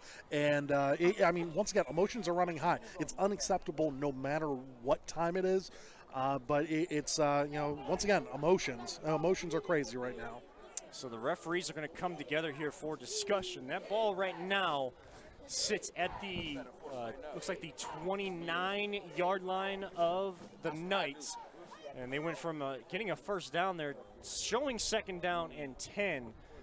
But they are coming together here to talk about that. And as they come across, they do motion for second down. So basically right back to the original line of scrimmage there after 2 good plays on offense. And again, it's the discipline that both these coaches are probably going to be preaching as their players come to the sideline each and every single time here the rest of this half. And I know this isn't going to show on the tape, but good sportsmanship between number 44 for the Trojans. That is Ryan Trent, who's apparently playing the kicker position as well as defensive line. And I can't see who that is on the Knights team, but I think it was, the unsportsmanlike conduct between the both of them, and they're just, they're hashing it out like men out there, and congrats to both of them. Good play for them both. And I know Coach McSweeney over there on the Trinity sideline wants to get the answers, wants to make sure things are set correctly.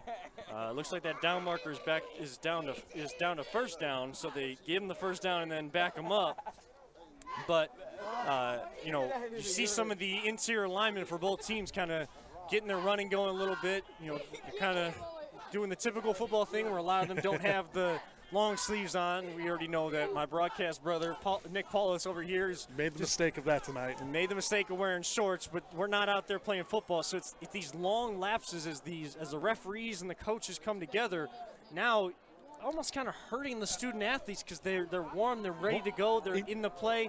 Now it's really about mental toughness and mental focus right now in these kind of moments. Yeah, absolutely. And once again, now the emotion's died. The emotion is officially done for right now. The momentum's gone as well. I mean, you were hoping to get something big, out of those Knights plays, and now, I mean, it's been 3-5 minutes since the last time that the Knights did a play. The only goosebumps I have are from the chill in the air, not from the play on the field right now. Yep. Burt will get this handoff, trying to get around the right side this time, and flag comes out late here at the back end of the play, but Burt was able to get across the 40 and out of bounds at the 43-yard line, but we'll check the flag as they moved it to a first down, and it is going to be against the Knights. Looks like a hold against the Knights. And Karif Caller just had the block of the night. I mean, decleated the opponent there for him. I'm not exactly sure who it is. He's still on the ground, unfortunately. Looks like Jack Maloney, if I can see correctly. It looks like 26, but we'll check the number on that when they and that's a huge loss, having one of your captains getting decleated like that. You absolutely don't want to see that happen, but I'm telling you, it was a legal hit, and it was a great hit. And actually looks like it's 25, LaJawn Woods, the sophomore for Trinity. They're one of their defensive backs, 5'8", 150 pounds, who's being attended to by the Trinity medical staff. And we've kind of said this throughout the season.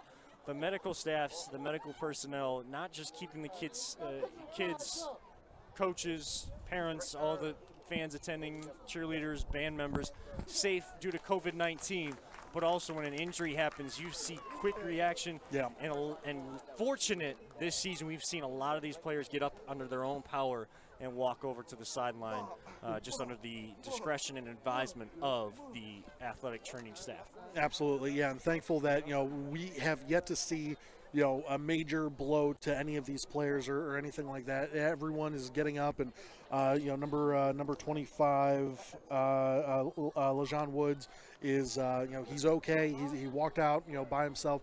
He's, just taking a seat on the sidelines right now. Probably going to get a real quick shot of water, and hopefully he'll be back in the game shortly after that. In this moment, while both teams work to get their way back on the field, we want to thank one of our other sponsors here on CVC TV, Vape Educate. They are an online course designed to be completed by middle and high school students. However, most certainly can be beneficial to anyone interested in learning more about e-cigarettes, vaping, and juuling. The schools in this area are using Vape Educate as an educational program for teachers, parents, and other community members.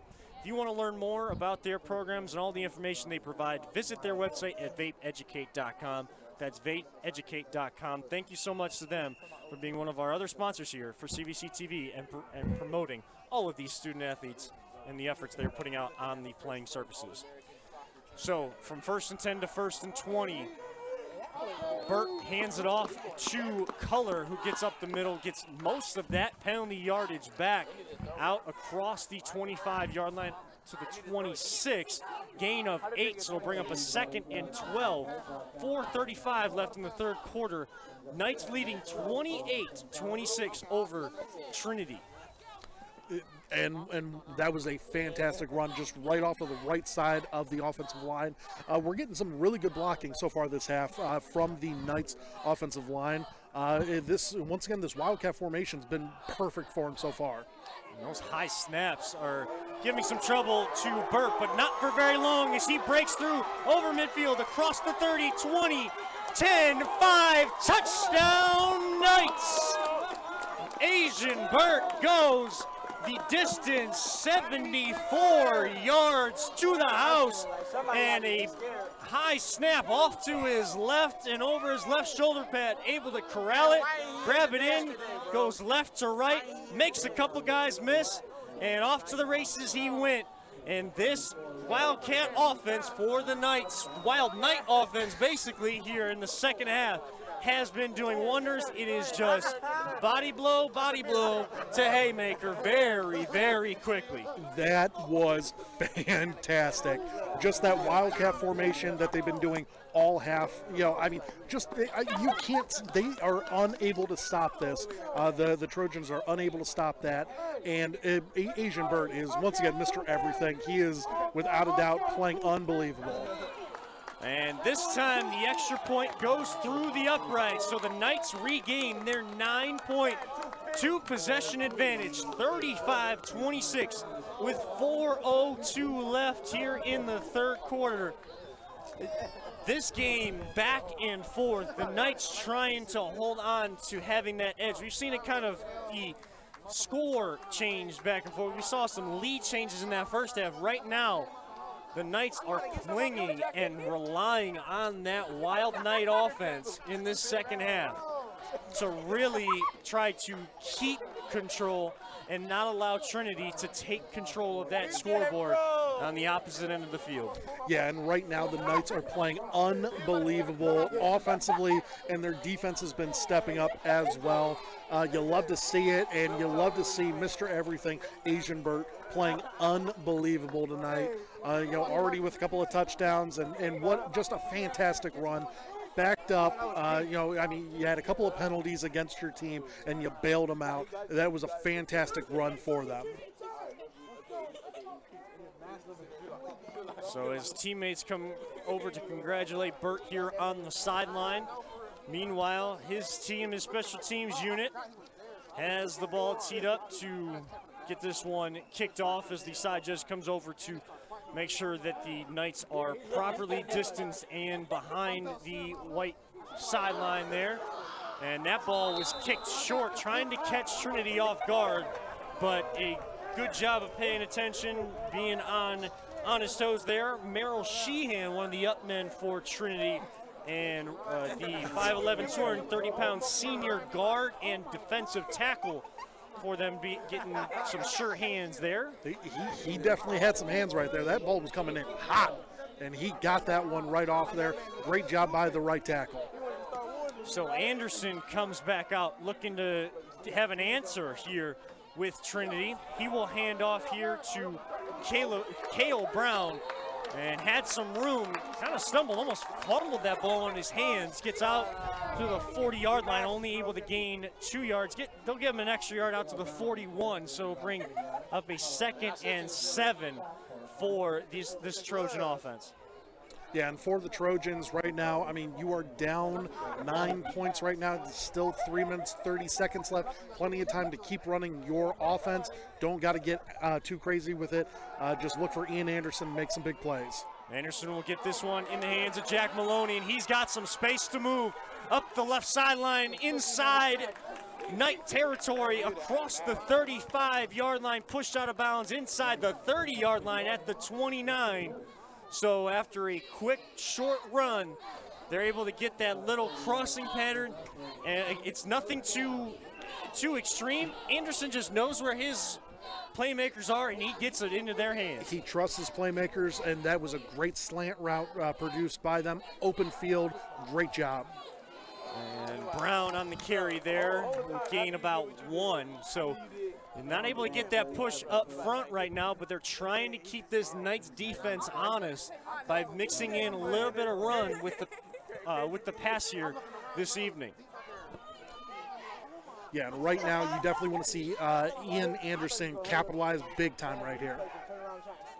And they have this throw out here and a great grab by his fingertips just before he goes out of bounds. Maloney, it's been Anderson to Owens before, but on this drive, it has been Anderson to Maloney, and does look like we have a flag on the play. Looking for the call. I believe it's going to be holding against them, against the Trojans, and that is a heartbreaker right there. That was a fantastic catch by Maloney. It looks like it's going to be taken back. And it looks like the center for Trinity, Dominic Pagano, went over to the sideline in frustration. The referees kind of coming together. There's been a lot of confusion here in this second half. Referees trying to make sure they get these calls right. We sit right now 2:45 left in the third quarter. St. Thomas Aquinas on top of Trinity 35-26. And they're trying to spot this football. They're trying to figure out if it was from the spot, if it was further up the field, or where they need to spot this football, what kind of second down play this is going to be for Trinity. Yeah, I mean, you're looking at, it was first down and 10 to go, 10 for the goal line with that catch, and now it looks like it's going to be coming back there for them, and you're looking at probably a second and long there for them. And they're having long conversations about this as errant football just gets thrown over here to the Knight sideline, and kind of awaiting what is going to happen here. And again, we got these long conversations. You'd like to see the referees get things right, but you want to see 100%. Them get it right in a timely manner. Of course, but getting the play call right is the most important thing. I mean, if it takes you an extra 30 to 40 seconds, so be it. You just want to make sure that everyone's playing, on the same playing field. What's unique about and different about these kind of conversations, though, and the reason why I'm saying you want to see them get it right in a more timely manner, when the referees are coming together, you got two of them coming together, one of them going to talk to one coach, one of them going to talk to the other coach, a couple of them talking to the players. None of them all come together and make one distinct decision. They are in charge of that, not making one distinct decision. So outcomes Trinity from their huddle. This ball is spotted inside the 30-yard line. Knights still want the Trojans to be moved back further, and they will back them up finally. Too much confusion here on this play. Need to get this right and get it set. They should have been backed up from the beginning, and took too long to get to this point of where we should have been at. And rightfully so. Both coaches are going to come out and fight for their guys. 100%. And as they should, because this, once again, it's the right call. I think they were trying to figure out which hash mark, they wanted to go at, whether it was the strong side of the field or the left. So Anderson looking to pass coming out here. Good sidearm throw and a good grab, falling out of bounds. Zion Owens getting some of that penalty yardage back. Gets kind of falls out of bounds there inside the 35 down to the 32-yard line. So it'd be a third and long still, but get about half of that yardage back, a gain of 11, and they'll be set up with a 3rd and 12 here as the clock continues to tick here in the third quarter. Anderson looking left, now coming to the right, trying to get out of the pocket, and he will be dropped for another sack. There's been times that Anderson has been indecisive on where he wanted to go. There's been great coverage on the back end from that Knight defense, and dropping him for a loss is number 8, Robbie Mitchell, one of their captains for the Knights, and that ball is spotted back all the way at the 40-yard line, a loss of 8 on that sack. Fantastic blitz by Robbie Mitchell, coming right off the left side of his defensive lineman. He was untouched, getting straight through there. great sack. Backs them up to 4th and 21. So obviously they're going to need to punt the ball. And Anderson will try to hem them in deep. Fair catch called for inside the 10-yard line. So the Knights offense has been humming here in this second half. This is the most important possession we've probably seen up to this point of this game, especially for the Trinity defense. Yeah, without a doubt, the Trinity Trojans are looking to try and get this defensive stop here for them. They absolutely need to have it. This game could get really out of hand really quick if the Knights go back and score super quick. And we know what we can expect from this Knights offense now. It's going to be Burt back there taking the snaps. He's going to have Mackey and Color around him, so they have that kind of that triple option running attack right now. Haven't seen him attempt a pass, but they have some speeders on the outside as well, and they may bring these wide receivers in for jet sweeps.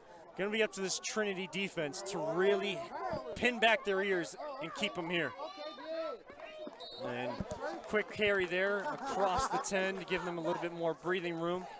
Out to the, looks like out to the 13-yard line. So looked like wasn't much, but a quick gain of 5. And again, it's just those subtle little body shots on that first play each time when they have a first down play. Right, and we've been saying, haymakers all night. These are more jab motions right now.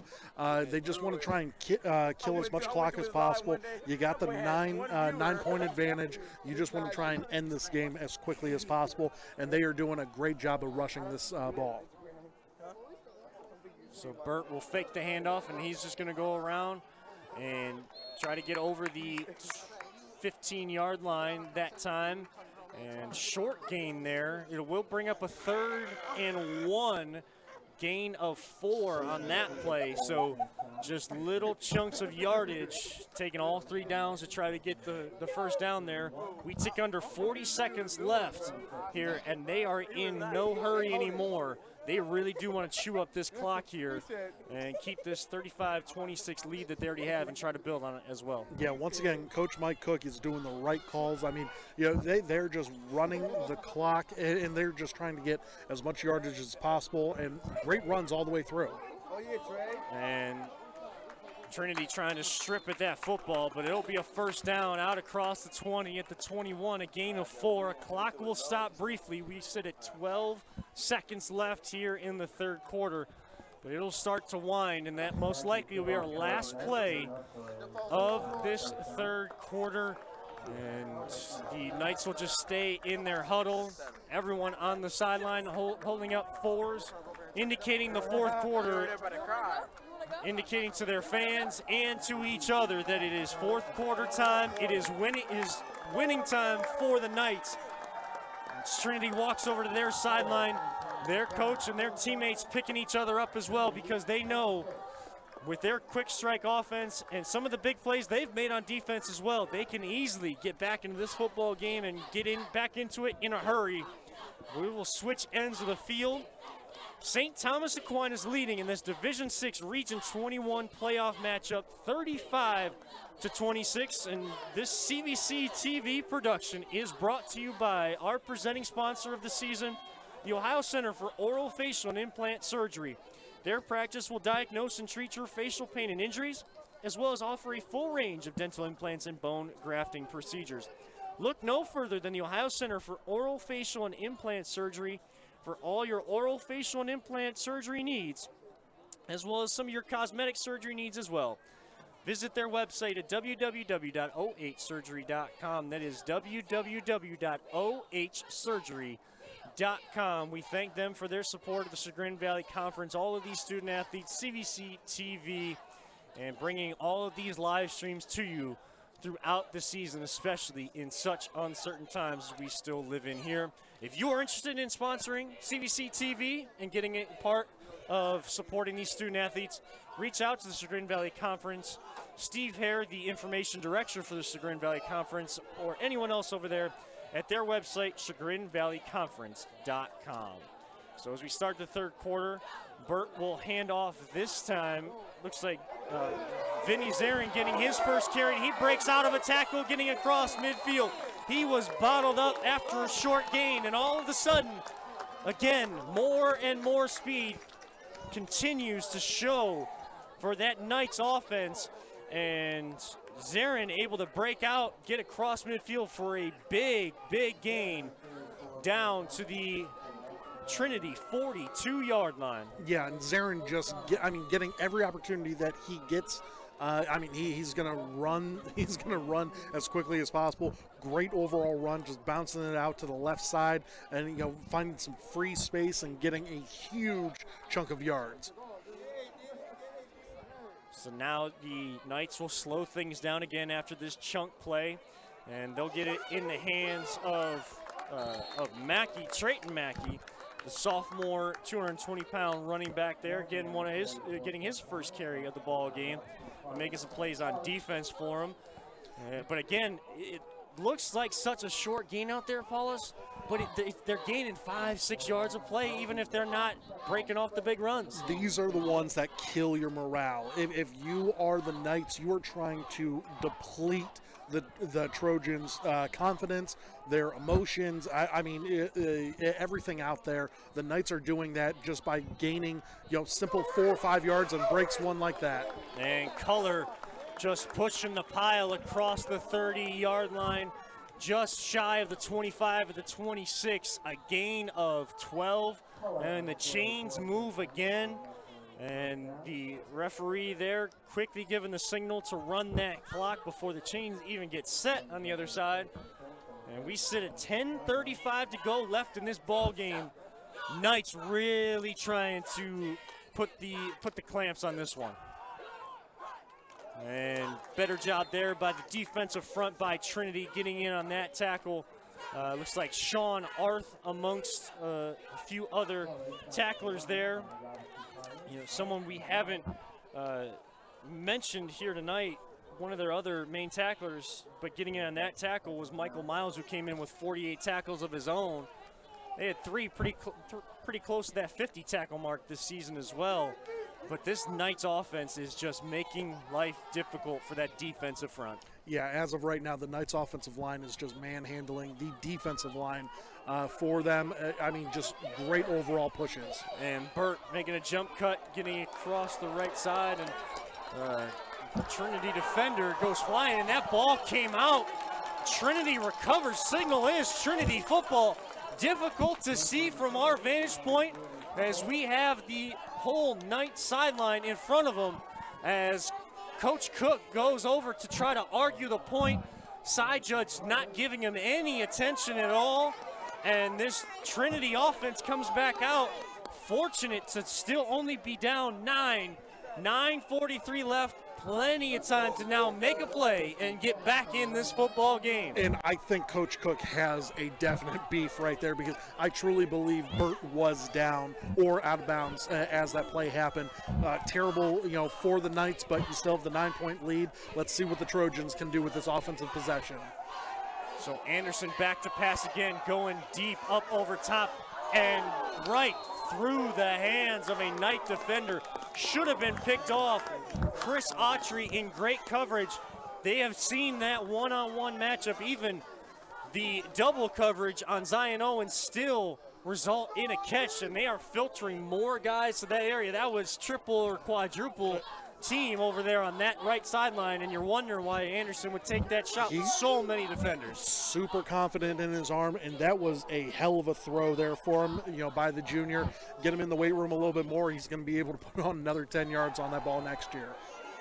Anderson back to pass again, getting flushed out of the pocket, has some room in front of him, trying to make a play with one of his receivers, and Maloney had the ability to make that grab, just getting away from a defender. And they may call Anderson for being over the line of scrimmage. Your whole body must be over the line of scrimmage until and once you do, then it becomes an illegal forward pass. He did have some green grass in front of him to run, and the sticks are right there to his right side. We'll wait on the call, but that looks to be possibly the case. 3 referees will come together and discuss this. you wonder if that'll be, illegal forward pass and loss of down as well. That has to be exactly what happened with that. I mean, I know he was close to the line. From our vantage point, it's a little tough to see if his body was completely over the line of scrimmage whenever that happened. However, that is that's a killer there for you, because now you lose the down, and now it is 3rd and 10, and you're swimming uphill. You're swimming against the current right now. So, again, some more confusion on these calls, trying to get it right. That should be a loss of down. Yep, there we go, yeah. They're actually picking up the flag, so it just goes as an incomplete pass. So 3rd and 10 for Trinity from their own 19-yard line. And they're trying to use that passing offense to gain yards quickly.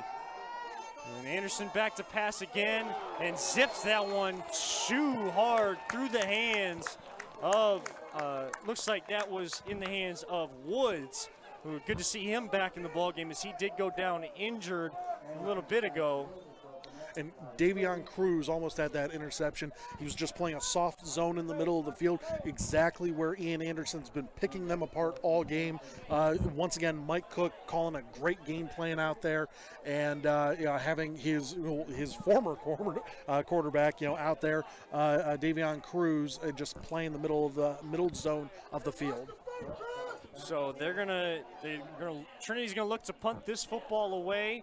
Burt back standing at his own 44-yard line and waiting this punt. So that fumble does no damage to the Knights, and this spiral punt will take a Trinity bounce and just stop dead at the 45-yard line of St. Thomas Aquinas, still leading 35-26 over Trinity. 9:12 left in this 4th quarter. Fortunate there for the Knights not to give up any points, but with still 3 timeouts, Coach McSweeney putting it in the hands of his defense to try to come up and make another play and get the ball back to his offense in a hurry. Great defensive stand by the Knights. Had a couple of not drops, but a little overthrows by Ian Anderson, but then the big 3rd down turn of events there for him was great for the Knights. So Zarin will get this handoff, gets across midfield, down inside Trinity territory to the 48, a gain of 7 on the play, and they are just chewing up the yards right now. It'll bring up a 2nd and 3. And we are under the 9-minute to go mark. Checking around the area, some quick scores for you for a couple of the other CVC teams we've been keeping you updated on throughout the night in Division 5. The Beechwood Bison still lead Warrensville Heights 14-8. That one heading to the 4th quarter, and it is final in Wycliffe. Wycliffe moves on to the 3rd round of the playoffs, 41-0 over Smithville. Here, the Knights of St. Thomas Aquinas leading 35-26 and looking for more, as Trayton Mackey takes that handoff and gets inside the 30 at the 28-yard line of Trinity, and that is a 1st down. And the sign that Coach Cook, wants to see from the referee is when he gives that signal to run the clock. Unbelievable. How many running backs does Coach Cook have? Whoever you put back there, that offensive line is churning it out, and these running backs, fumble. Ball on the ground, and good pursuit to the football there by Trinity. Getting in on that play, looks like first to the football was Michael Miles, as that ball was on the turf. A miscommunication between Burt and Culler on that handoff. Luckily, it bounced right up into Culler's hands, but that'll be a loss back to the 36-yard line, and a loss of 8 on that play. So it'll bring up a 2nd and 18 now. And now that you have them hem back, Trinity is getting instructions to really pin back those ears, aren't they? Yeah, and it's on cue. As soon as I start praising somebody or some group, of course, they fumble the ball. So, but they've done a great job all night running the rock. And ball back on the ground, and looks like the Knights fortunate again. That ball kind of skirting forward there, so able to pick up a couple more yards.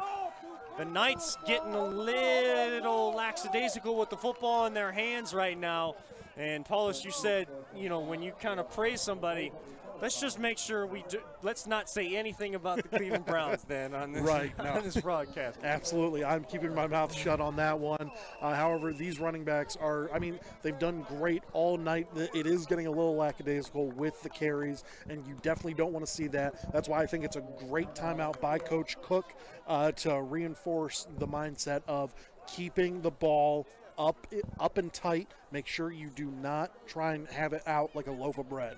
Actually looks like injury on the field there. Don't want to speculate. Oh, okay. You see that kind of stretching going on from the athletic trainer. Could be a cramp, but you never want to speculate on what's going on. Kayvon Robinson-Carter, who has been having himself a ball game. We've been saying, praising the efforts of Trent Herman on the Knight sideline for their defense, but Kayvon Robinson-Carter, Trinity has him to thank for the reason why they're still within striking distance of the Knights right now in this ball game as the training staff comes out. And again, we are so fortunate here in Northeast Ohio with all of the medical staffs we have, the different hospital organizations here in Northeast Ohio that do supply the athletic trainers, whether it be the Cleveland Clinic, University Hospitals, Lake Health, and all the other hospital systems, medical staff systems that do supply the athletic training staffs. They are all well equipped, and we hear it all the time, professional athletes that get sent to Cleveland for procedures because of the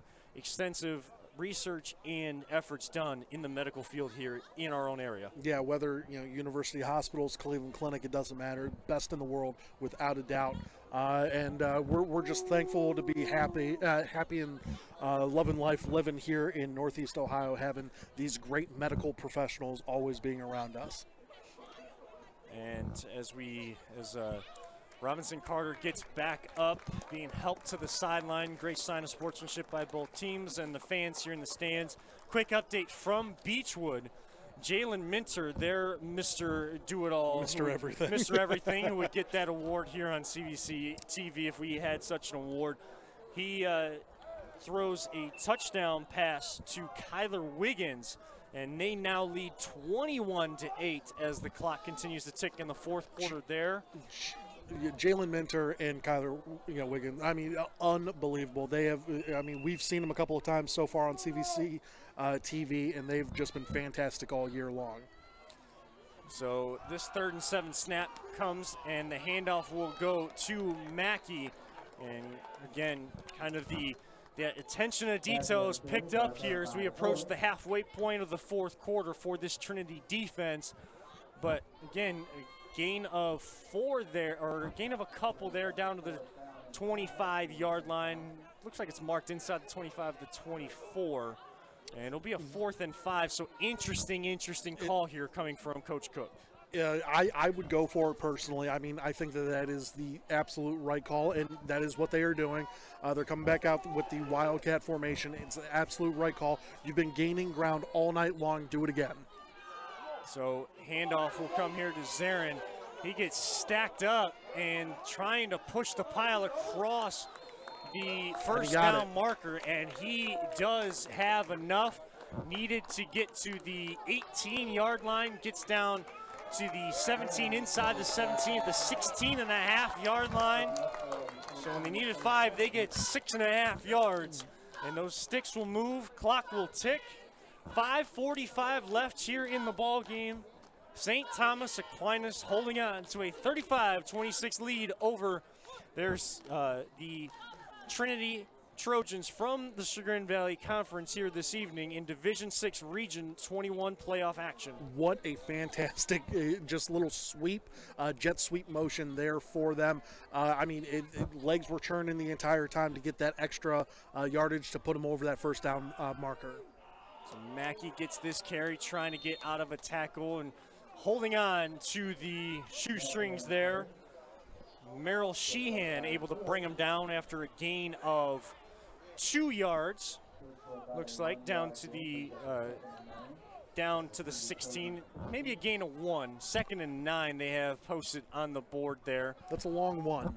It is That's a very long 1 yard carry there for him.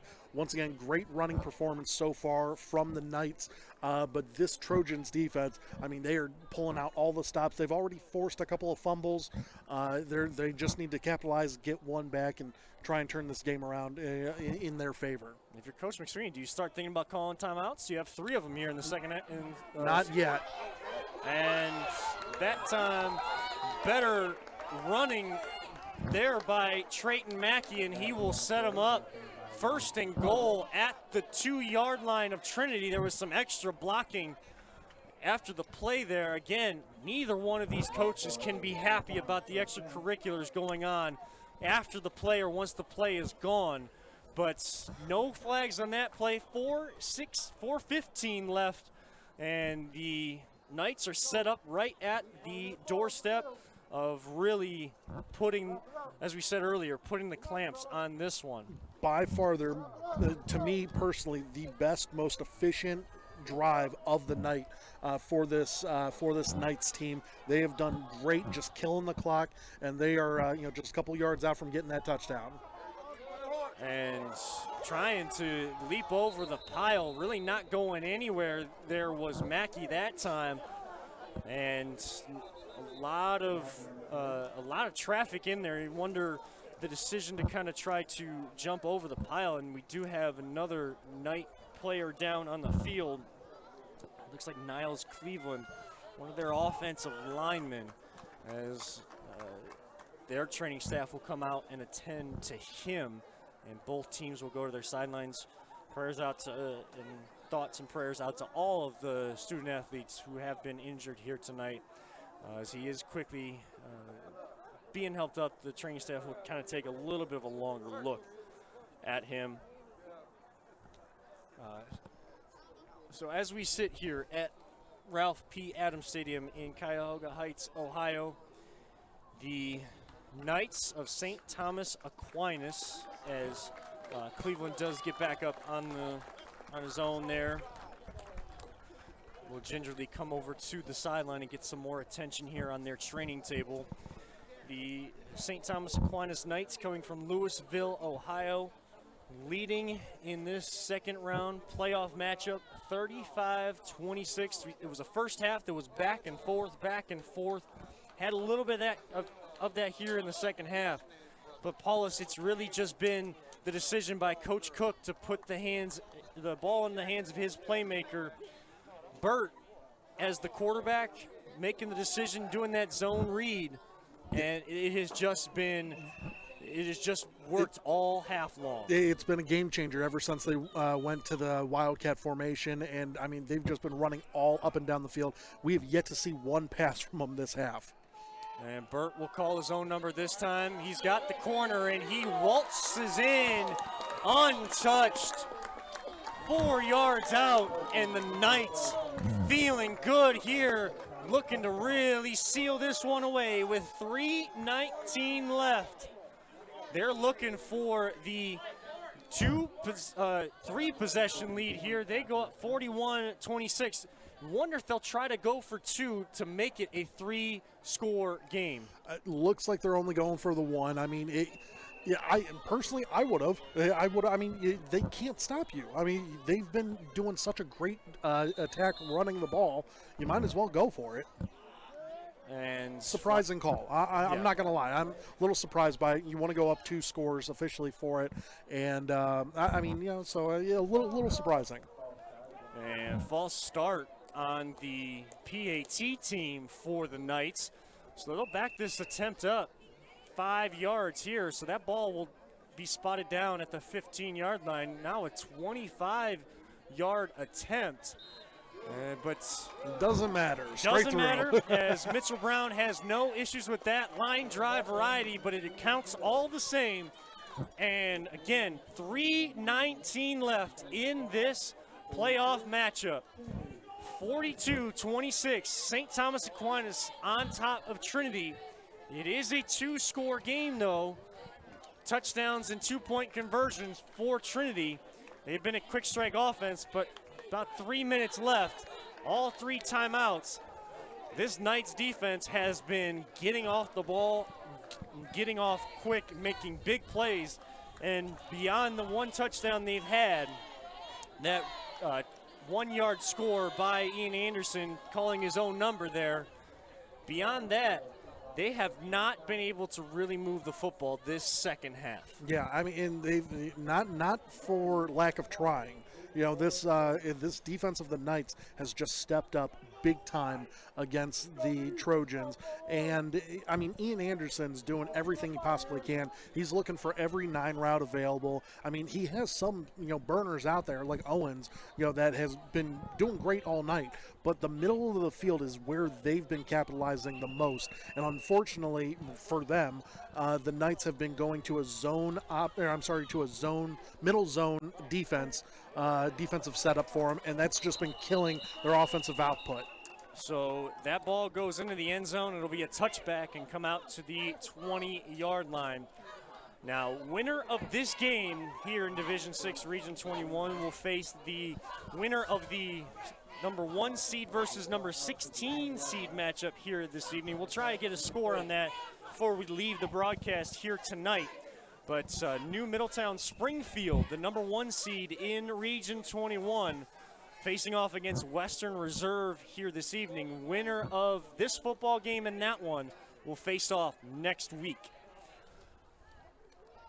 I believe it'll be the regional quarterfinals next week as well.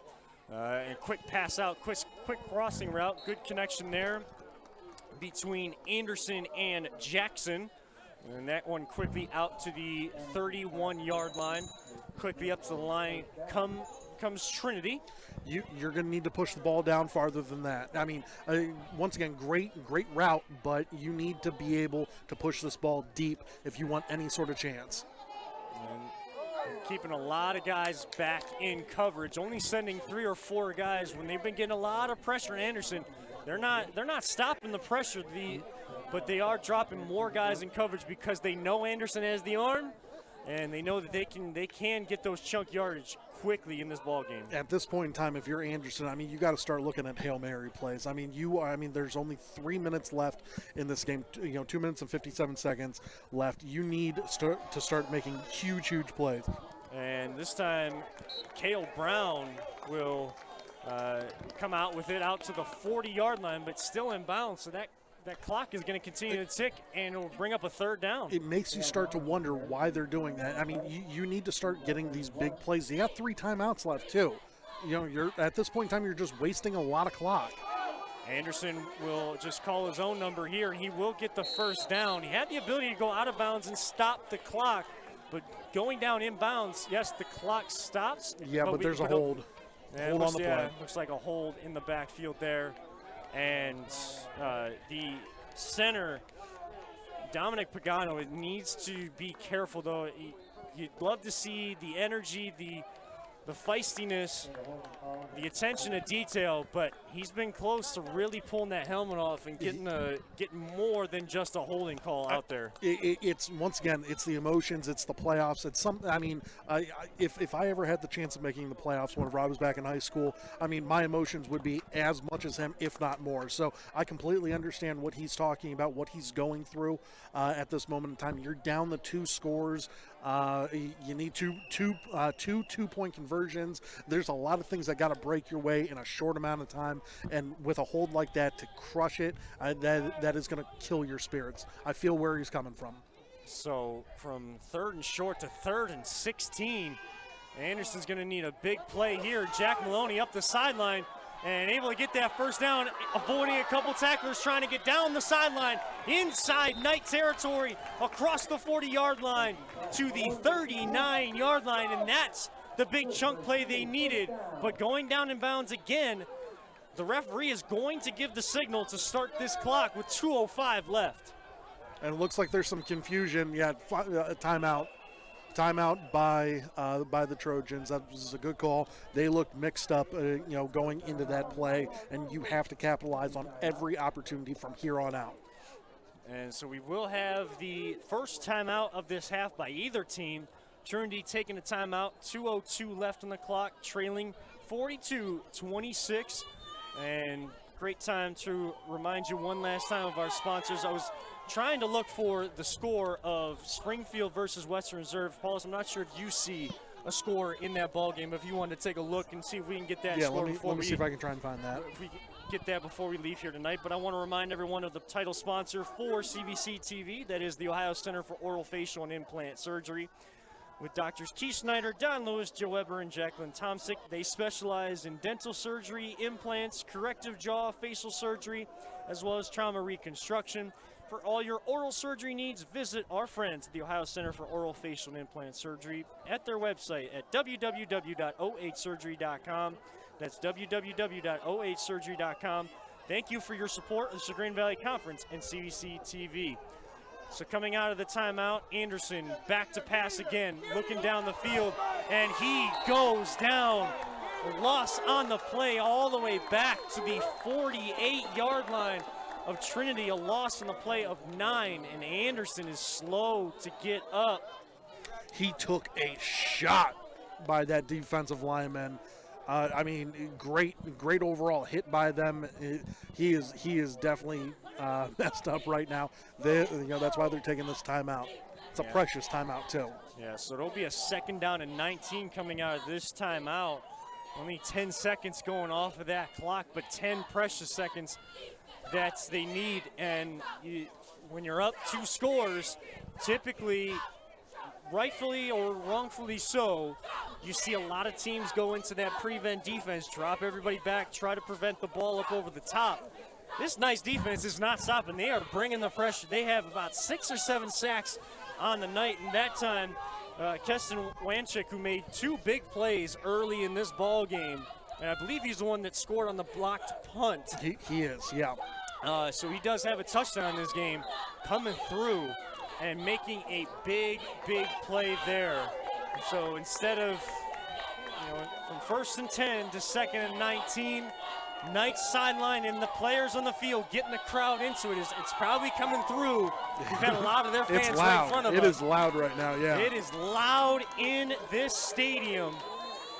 Anderson comes back out, standing in there tough, trying to go up over the top, and great pass breakup there, going over to let them know about it too. You got to be careful of the taunting there, especially in high school. You can't go over and taunt in their face like that, but a great pass breakup coming across. That was Chris Autry coming from his cornerback spot there. And that was a fantastic play by him. Ian Anderson, no idea why he's still in this game. I mean, he is visibly hurt. I am a little shocked that they are forcing him to go out there and try and do something with him being so banged up. He's rolling to his right, looking to make a play, looking for the diving grab, toe drag swag type grab there, but not able to do so. And Mr. Do-It-All, Mr. Everything for the Knights coming through there, undercutting that route.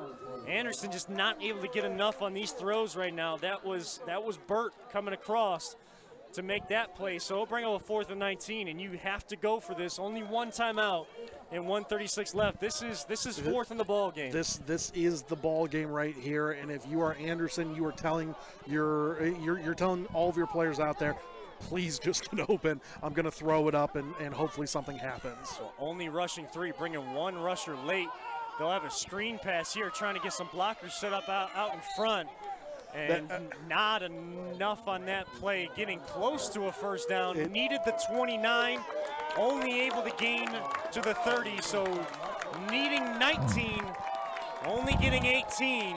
Knights take over on downs. 1:28 left. And Trinity only able to stop this clock 1 last time. I do not like that play call by Coach Jeff McSweeney. That it just doesn't make any sort of sense there for them. It is 4th and 19. It's 4th and a mile.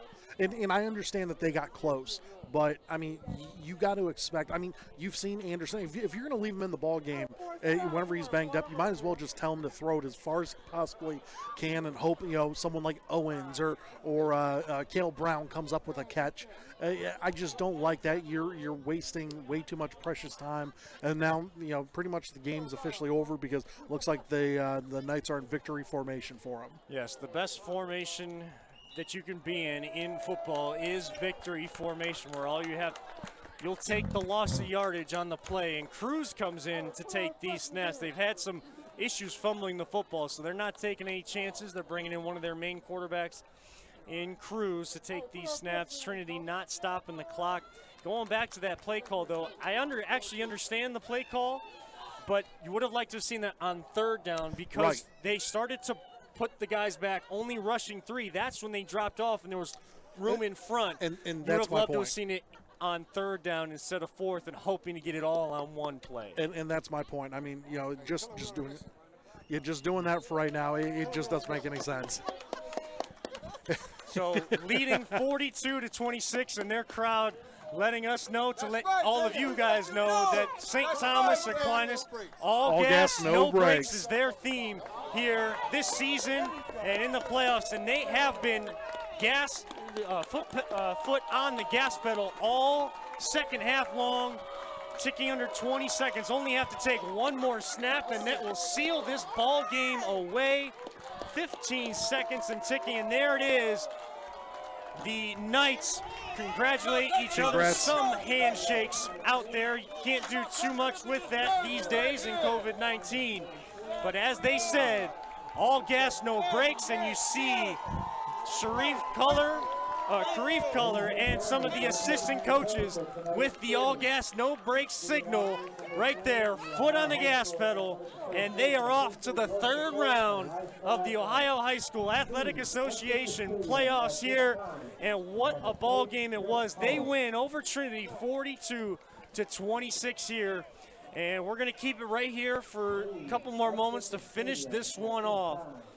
Paulus, this was a game of haymakers in the first half, and in the second half it was just those little body blows by the Knights, and they finally were able to take control, and they win this one going away with that Wildcat offense here in the second half. This Knights performance was unbelievable. The offensive performance in that second half alone was unbelievable. I mean, they didn't go too crazy scoring the points, but killing that clock. I mean, you couldn't have asked for better offensive performance there for them. I mean, and if you are the Knights, you are loving every bit of this. You're moving on to the next round, and if you are the Trojans, it is a heartbreaking loss. You gave your best shot out there tonight. It was not enough, but once again, you have every opportunity to end your season in a better way if they are going to be allowed to continue to play, a couple more games throughout the year. And you look on the other sideline as St. Thomas Aquinas, quick little post-game talk there, and they are kind of coming across the field. Looks like they are going to thank their fans that traveled all this way from Louisville, Ohio, to enjoy this one here tonight.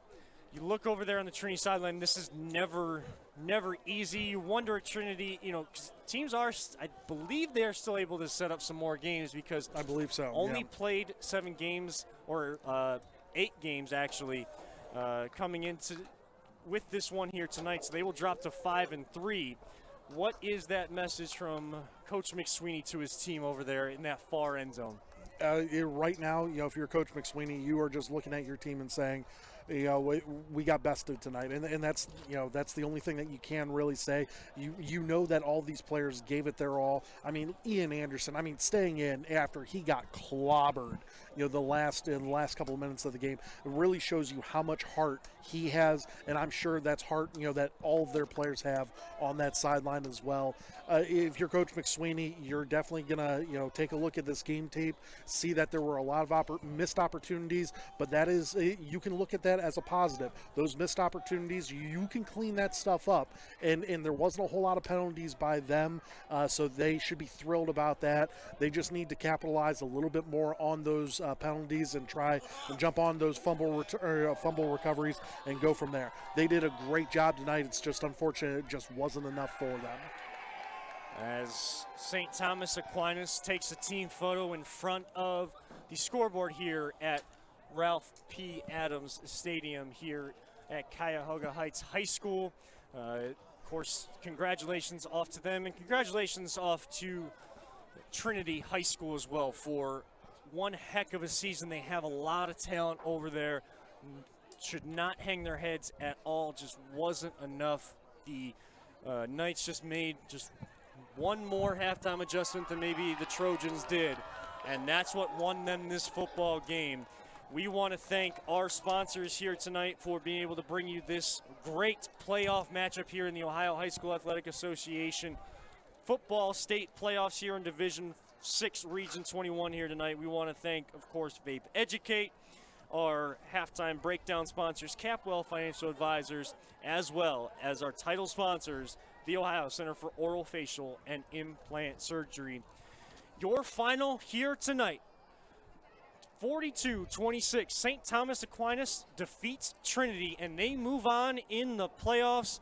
For my broadcast brother, Nick Paulus, our production crew, Peter Tellup, Jacob Tellup, Mike Allen, and Jim Wagner, I am Kevin Arnold, telling all of you to hope you have a great, wonderful rest of your weekend, a wonderful rest of your evening, and we will see you next time here on CVC TV for all of your high school athletic action. Until then, have a great night, everybody.